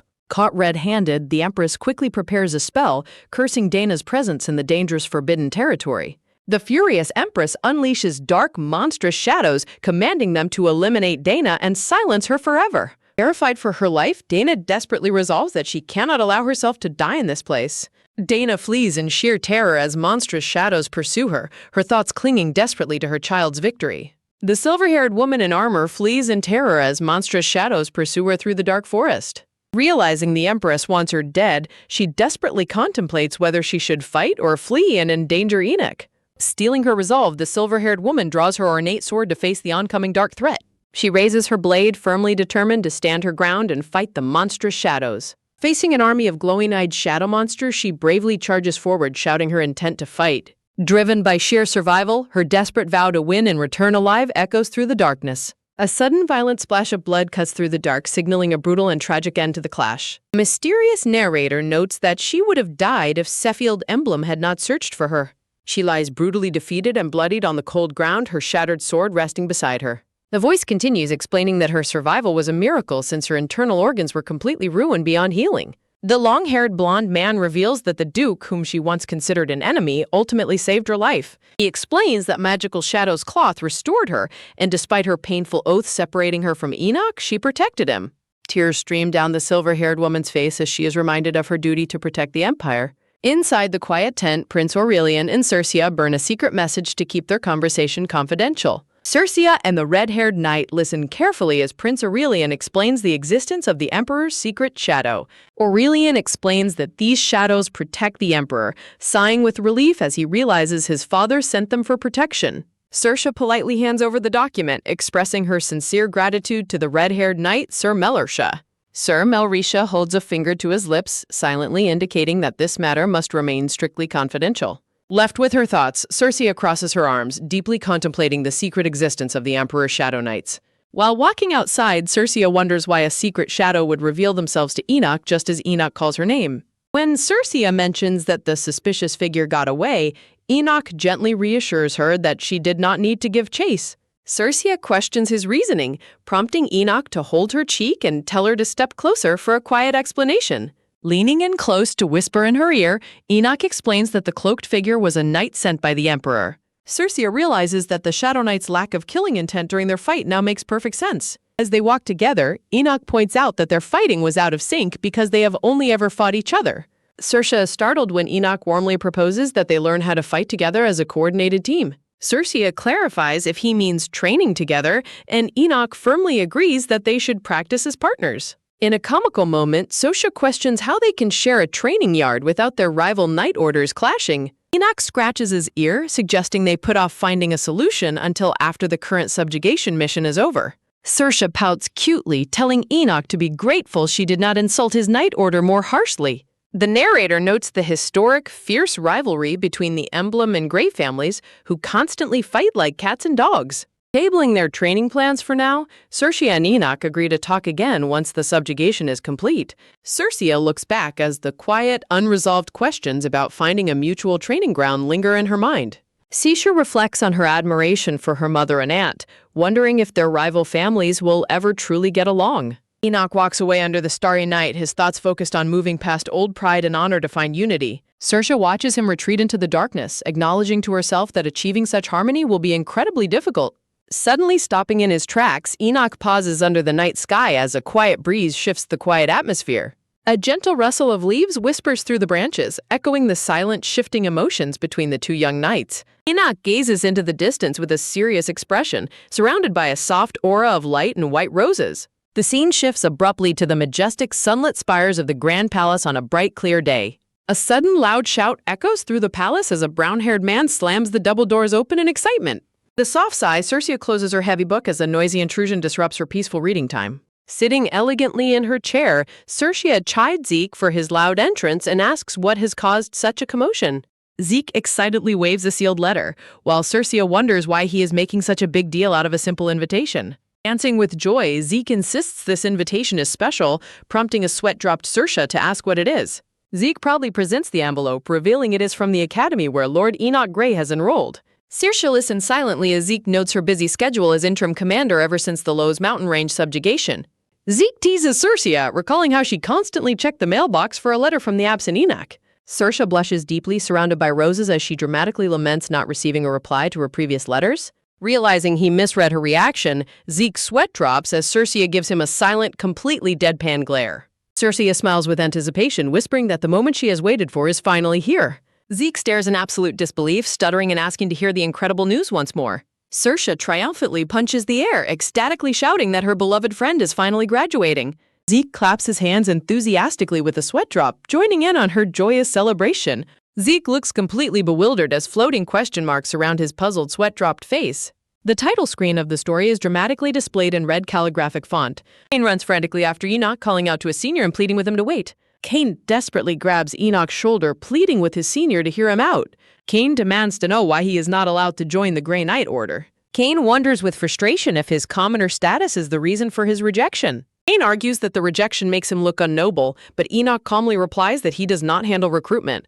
Cain passionately asserts that only his commoner status holds him back, since they share the top academic rank. Enoch questions why Cain wants to join the highly aristocratic Grey Order despite his hatred for nobles. Cain flinches and sweat drops, visibly taken aback by Enoch's sharp but accurate questioning. Cain admits that a commoner joining the prestigious order would feel like the perfect payback. Cain points out that his admired senior is already a member of that very order. Enoch is surprised to learn that he himself is the main reason for Cain's determination. Cain explains that Enoch's swordplay was different from the delicate style of other greenhouse-raised nobles. The flashback shows Enoch training with intense dedication, his sharp focus setting him apart from others. A sharp clashing sound rings out as Enoch fiercely fights, leaving Cain completely mesmerized. Cain recalls there was something truly captivating about the way Enoch handled his weapon. Cain confesses that seeing Enoch's swordplay made his deep-seated hatred for nobles feel entirely meaningless. Cain declares his ultimate goal is to stand by Enoch's side and master his style of swordplay. Enoch looks at Cain's determined expression, realizing those eyes seem incredibly familiar to him. But Enoch connects Cain's fierce gaze to Circe, whose golden eyes share the exact same intensity. Enoch gasps in sudden realization as Cain watches him with a highly puzzled expression. Cain bows deeply to his senior, showing his sincere respect and earnest plea. Enoch walks away in deep thought, leaving the bowing commoner behind on the pass. A gentle, knowing smile spreads across Enoch's face as he continues on his way. Circe energetically opens the door, announcing her departure to her parents in the tea room. Circe's parents sit elegantly in their beautifully decorated parlor, enjoying a quiet moment together. Circe proudly explains that she has been appointed as an evaluator for the graduation exam. Benedict proudly notes how much their daughter has thrived since taking over as Emblem's commander. Circe hilariously corrects her mother about her interim title, while her mother casually dismisses the details. Circe dramatically laments her overwhelming duties, complaining that even 3 bodies wouldn't be enough. Benedict suggests hiring a deputy, earning an enthusiastic thumbs up from his grateful daughter. Circe excitedly praises her chosen candidate, Cain, who shared the top rank with Enoch. Benedict warmly bids his daughter farewell, wishing her a safe trip as she heads out. Circe's parents remain in the parlor as the door quietly closes behind their daughter. Circe's mother calls out Benedict for his dishonesty, knowing he already knew about Cain. She reveals that Benedict secretly intervened to ensure the Grey recruitment officer failed Cain instead. Benedict sweat drops and chuckles, confessing that being a good father to Cain is incredibly hard. The mother muses that Cain will likely grow fond of Enoch if they train together. Circe runs excitedly through the gardens, hoping Cain will agree to join her Knight Order. Horatio's parents hope Cain becomes a reliable partner who can grow alongside their daughter. The scene shifts to the bustling docks of the majestic coastal kingdom of Pavan. A traveler steps off the ship's gangplank, letting out an amazed gasp at the sights. Circe marvels at the massive scale of the kingdom's bustling and vibrant commercial port.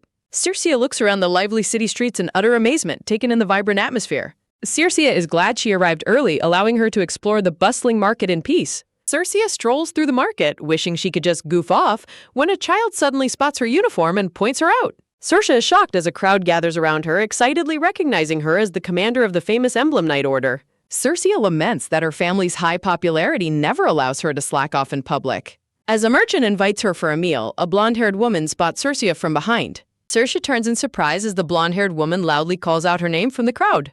Olivia Boldmore, Circia Sr. from the Academy, waves energetically to draw her attention.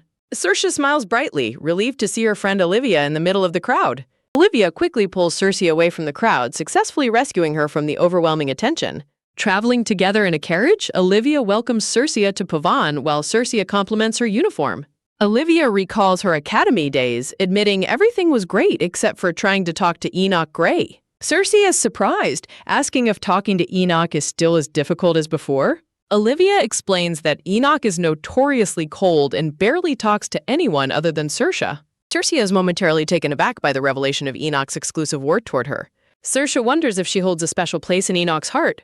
Olivia confirms Enoch's coldness to others, while a blushing Circia jokingly complains about his stuck-up behavior. Olivia humorously suggests that Enoch needs a good smackdown, causing Circia to sweat drop.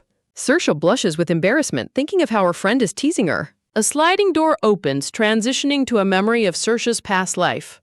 In her previous life, she enters a study room and notices the same boy already sitting there. She asks the boy how he always gets the same seat, but he flatly refuses to share a secret.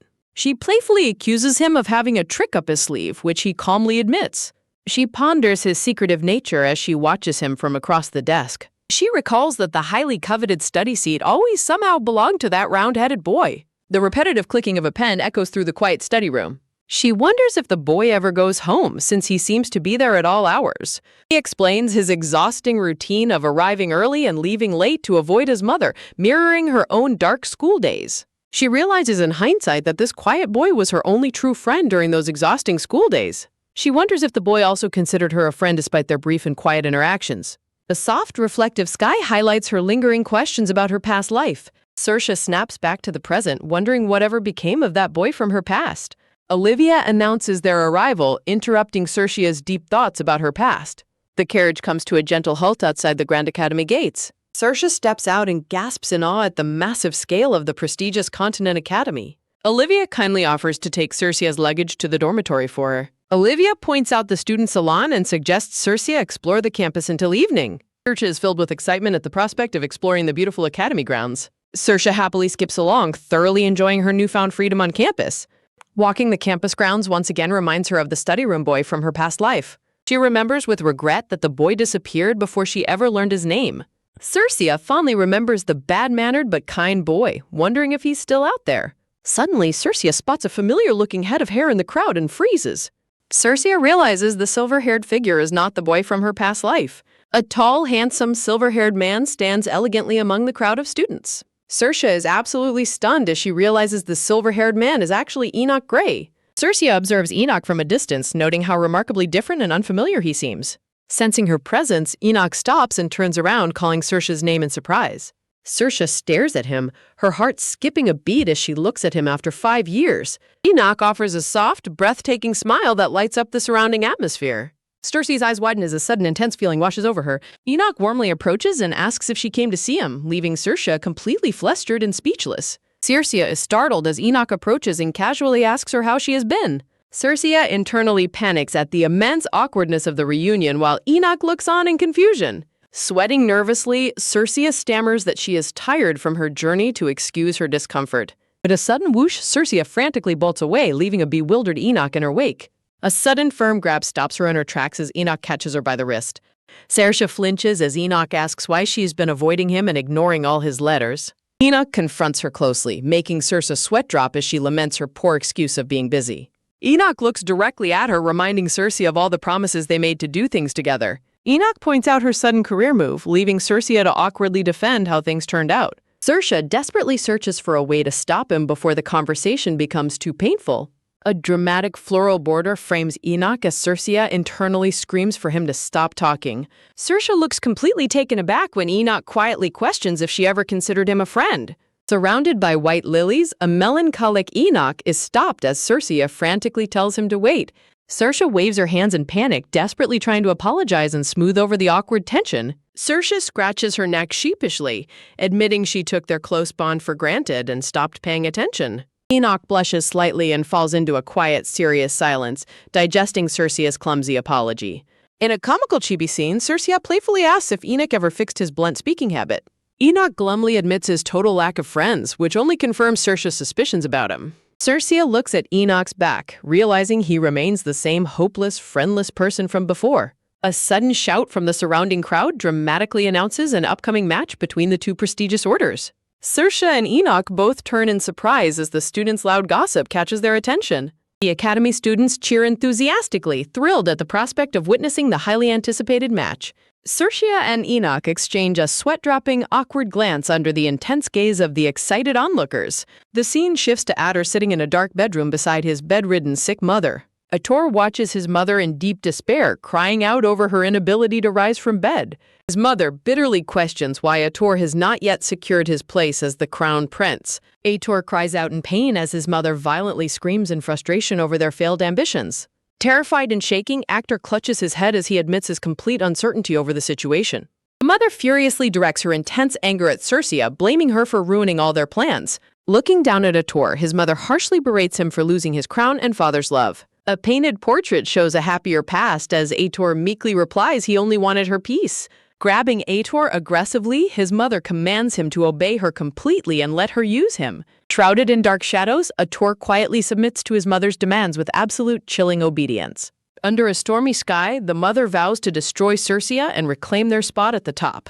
With a heavy creak, the large decorated door of the dark bedroom slowly swings open. Ator silently slips out of the room, closing the heavy door shut behind him with a thud. Moving through the dark corridor, Ator begins discarding his clothes onto the carpet. Standing quietly in front of a mirror, Ator stares at his own bare reflection in the dark. Looking at himself, Ator questions why he is still not the crown prince, his eyes cold. A dark, cursed ink-like mark sprints ominously across his chest, sealing his tragic, agonizing fate. The dark, oppressive atmosphere suddenly breaks into a peaceful view of a bright blue sky. Sunbeams and a bright rainbow illuminate the grand, elegant facade of the Continent Academy. Cain sits quietly on a bench under the trees, meticulously polishing his sword with a cloth. Two students walk past the bench, immediately recognizing Cain and whispering maliciously about him.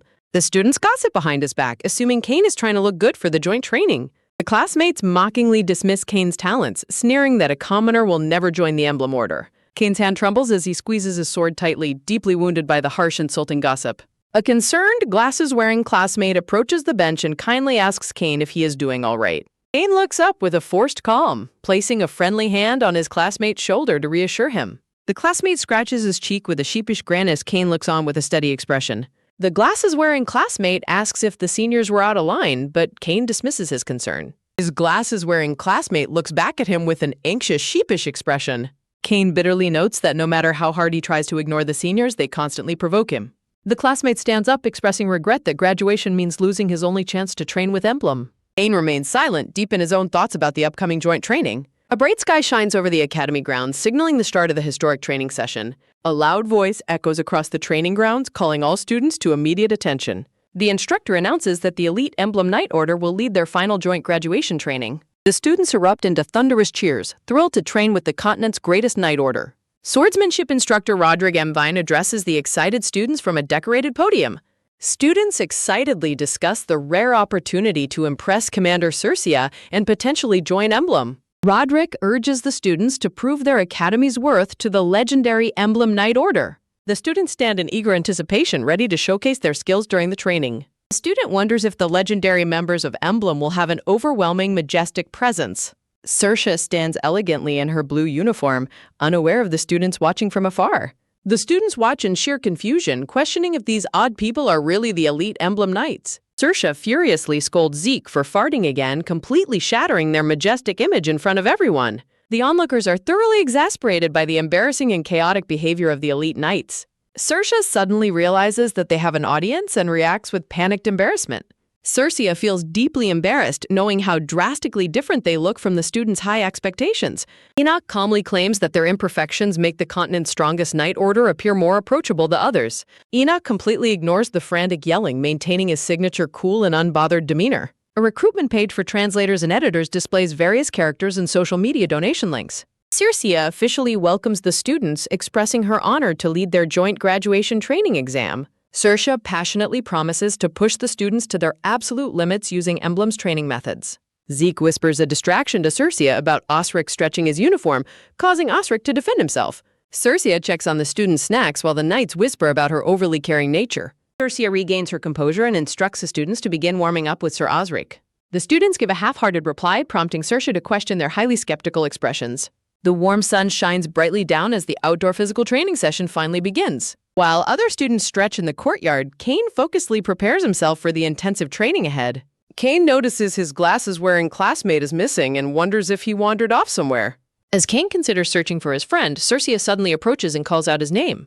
Kane turns around, coldly questioning how the legendary Emblem commander could possibly know who he is. Circia notes that Kane is graduating through the elite training program despite being a commoner. Kane wonders if negative rumors about him have spread, while Circia dismisses his stiff attitude. Arrogant noble students quickly intervene, demanding that the commoner Kane show proper respect to Circia. The noble student insults Kane's status, sparking a fierce confrontation that Circia desperately tries to de-escalate. Circia warns the fighting students that further conflict could result in their graduation being cancelled. The noble student backs off begrudgingly, warning Kane that he got lucky thanks to Circia's intervention. Deeply insulted, Kane walks away while telling Circia to enjoy her pleasant noble-to-noble conversation. While the noble students dismiss Kane, a worried Circia insists she has something important to ask him. Circia runs after Kane, mentioning she heard he has not decided on his path after graduation. Circia makes a shocking and highly prestigious offer, inviting Kane to join Emblem as her adjutant. Circia beams with excited anticipation, eager to hear Kane's response to her generous job offer. The watching noble students are left completely speechless by the commander's unbelievable offer to a commoner. Kane stops in his tracks, turning his head back to process the unexpected invitation. Circia confirms the position, promising Kane a respected place where he would never be looked down upon. Before Circia can even finish her sentence, Kane flatly and immediately rejects her generous offer. Comically bewildered Circia tries to process the rejection while Kane firmly reiterates his refusal. Circia clutches her head in comically panicked confusion, wondering why Kane rejected her offer and what he could possibly have against Emblem. Kane explains his cautious nature, stating that Emblem's aggressive, straightforward atmosphere simply does not suit him. As Kane compares joining to being a wild cult fighting for survival, Circia dejectedly laments her order's rough reputation. Kane calmly asks Circia where she thinks he should go instead, if not Emblem. Circia reacts with immense frustration and jealousy when Kane expresses his desire to join the Grey Knight Order. Kane bows politely to Circia before turning to leave, maintaining his respectful but firm boundary. Watching Kane walk away, Circia feels an unexpected surge of respect for his bold preference for Grey. Kane's blatant rejection of her offer only serves to ignite Circia's fierce competitive streak. Circia grows determined to recruit Kane, interpreting his words as a challenge to prove Emblem's superiority. Circia lets out a creepy laugh, vowing to show Kane which Knight Order truly comes out on top. Cold sweat breaks out on Kane's face as he senses Circe's terrifying, obsessive energy behind him. Circia cackles wildly as Kane sprints away, leaving the silver-haired Enoch to watch with a weary sigh. Enoch reflects on how typical it is of Circia to already try claiming Kane for herself. Enoch muses that he does not even need to investigate Kane's rejection from the Grey Knights. Enoch suspects a high-ranking knight played a role in Kane's rejection, noting Kane's persistent desire to join. Smirking, Enoch looks forward to the entertainment of watching Circia actually fight to recruit someone. Pacing before the students, Circia begins the training by asking them what a knight's most important quality is. An enthusiastic student raises his hand, suggesting outstanding skill is the most important quality. Circia dismisses the students' suggestions of skill, honor, and strength, emphasizing that teamwork is the ultimate quality. Circia announces team formations for monster hunting in their upcoming graduation exam at the Kalmadan jungle. Circia warns the students that the Kalmadan jungle is an incredibly perilous area filled with hidden monsters. Circia explicitly warns them that the notorious Swamp of Death is strictly forbidden during their training course. Circia reiterates that nobody has ever returned alive from the Swamp of Death, urging absolute caution. Hoping nervously, the academy students listen with growing apprehension to Circia's chilling warnings about the swamp. The students salute and shout in unison, acknowledging Circia's stern instructions with disciplined resolve. Circia commands the students' full attention as she begins explaining the specific details of the training. Students shout in sheer disbelief as a massive, intimidating weapon is wheeled onto the grounds. A massive wooden catapult loaded with a giant boulder stands ready to test the trainees' skills. Zeke cheerfully waves his arms to signal that the catapult team is fully prepared for the demonstration. Saoirse steps forward alongside two elite knights to personally demonstrate the training exercise for the students. Drawing her sword, Saoirse explains that their goal is to slice the launched rocks out of midair. The trainees stammer in sheer disbelief, anxiously asking how many launched boulders they are expected to slice. Saoirse smiles confidently, simply telling the nervous students to watch and learn from the upcoming demonstration. A loud creaking sound echoes as Zeke pulls the heavy lever to activate the massive catapult launcher. With a loud resonant snap, the catapult releases its immense tension and launches its heavy payload. The massive stone projectile arcs high into the bright blue sky above the academy training grounds. Saoirse and her elite knights leap effortlessly into the sky, swords drawn to intercept the incoming boulder. The three elite knights coordinate their movements perfectly, preparing to unleash their devastating combined sword strike. The anxious students hold their breath as Saoirse reiterates her command to simply watch the exhibition. Another sharp snap reverberates through the air as the secondary payload is fired into the sky. A deafening whoosh echoes as the massive flying boulder suddenly shatters into dozens of smaller fragments. A powerful thumb shakes the courtyard as Saoirse lands heavily back onto the cracked stone floor. Saoirse challenges the students to see just how many flying targets an elite emblem knight can slice. The trio moves like a blur, leaping directly into the falling rain of stone shards. With glowing eyes, Saoirse executes a lightning-fast sweeping slash that creates a brilliant white arc. Sparks and blinding flashes fill the sky as the knights obliterate every single stone fragment instantly. A massive shockwave of dust and wind blasts the terrified students, forcing them to shield their faces. The students gasp in total disbelief, completely unable to track the elite knight's blindingly fast movements. Dumbfounded, the trainees shout in amazement at how the massive rock fell to pieces in a mere blink. Saoirse and her knights stand victoriously amidst a neat pile of sliced boulders, leaving the students speechless. Saoirse's vibrant red hair flows elegantly as she prepares to address the academy students. The awestruck students marvel at the incredible unmatched power of the continent's strongest knight order. Flanked by her elite knights, Saoirse stands proudly as the crowd passionately cheers for Emblem.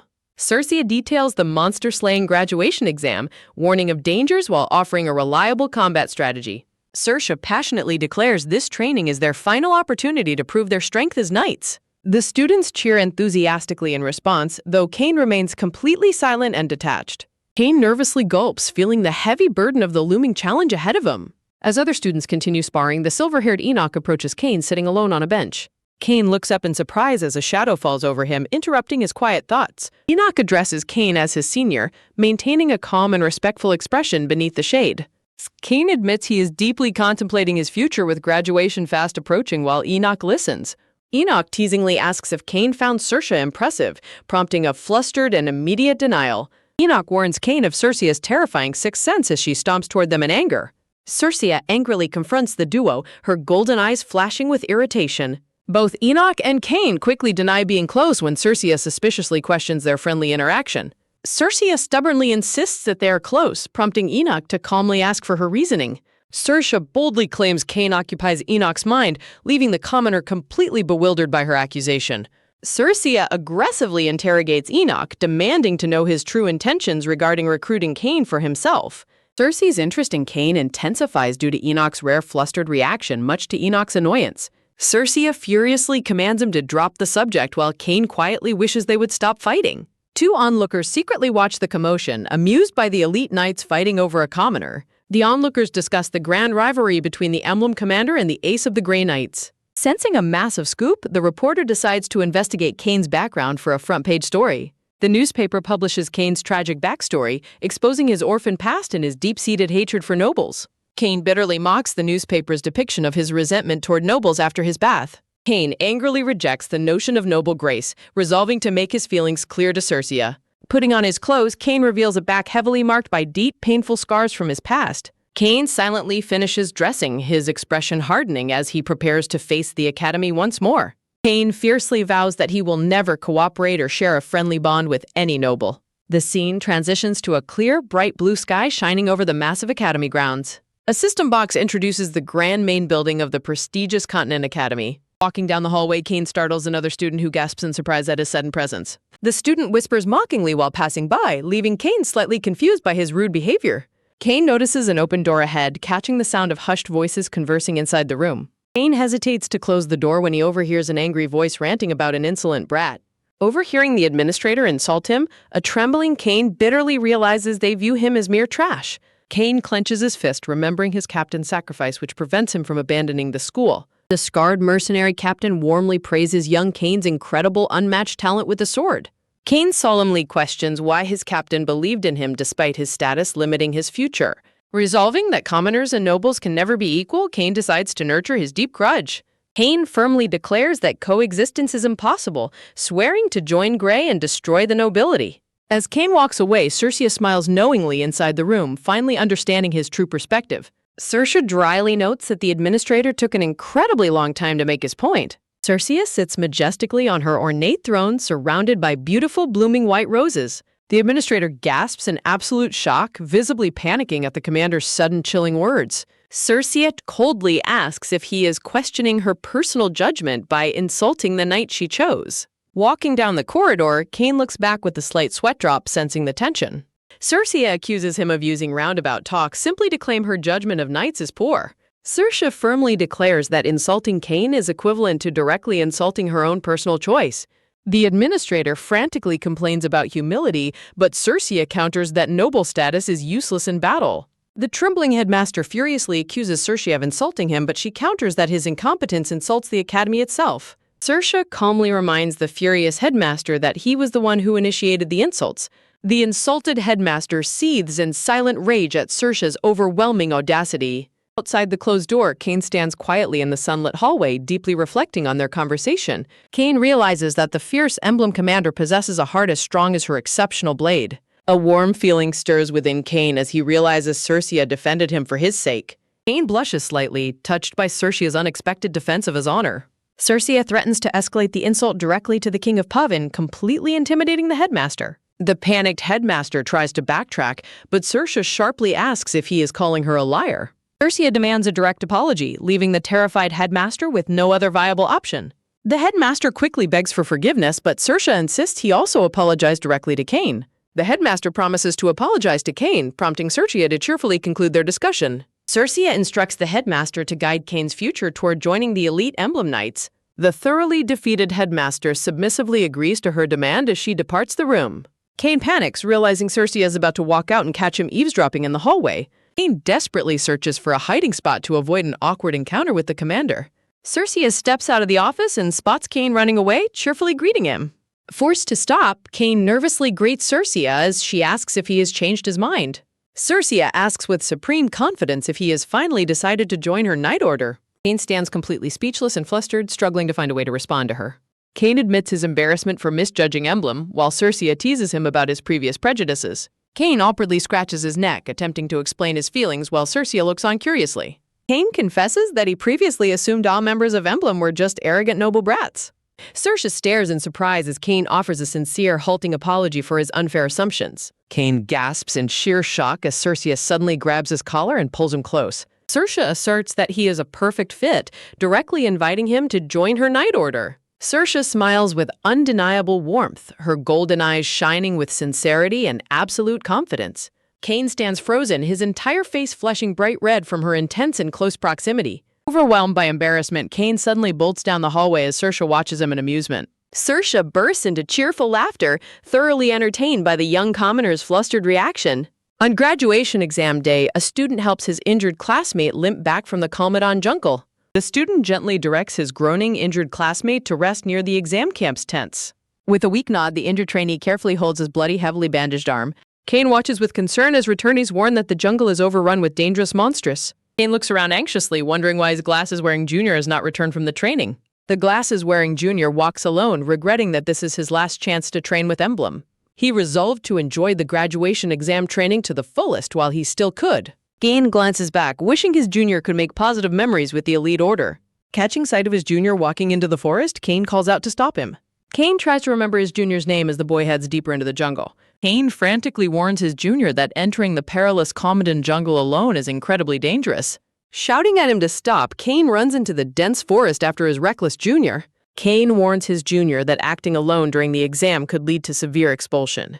With a sudden wince, Kane's face is sharply scratched by a low-hanging tree branch. Wiping his scratched face, Kane notes the dangerous foliage and the mysterious rising fog. Clutching his throbbing head, Kane realizes the fog is making him dizzy and decides to hurry. Kane looks around frantically, only for his junior to suddenly appear and greet him cheerfully.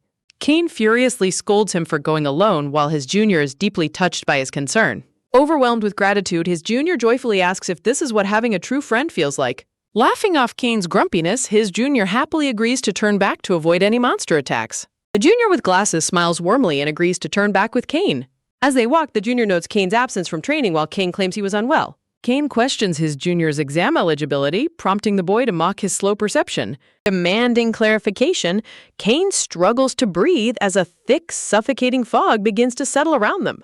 A desperate urge to escape builds as the oppressive atmosphere of the forest worsens. A sinister explanation describes how monsters sustain themselves by devouring human fear, despair, and hopelessness. Kane urgently commands his junior to hurry, deeply confused by his sudden motionless stance in the fog. While Kane staggers from a sudden painful headache, his junior compares monster feeding habits to demonkin.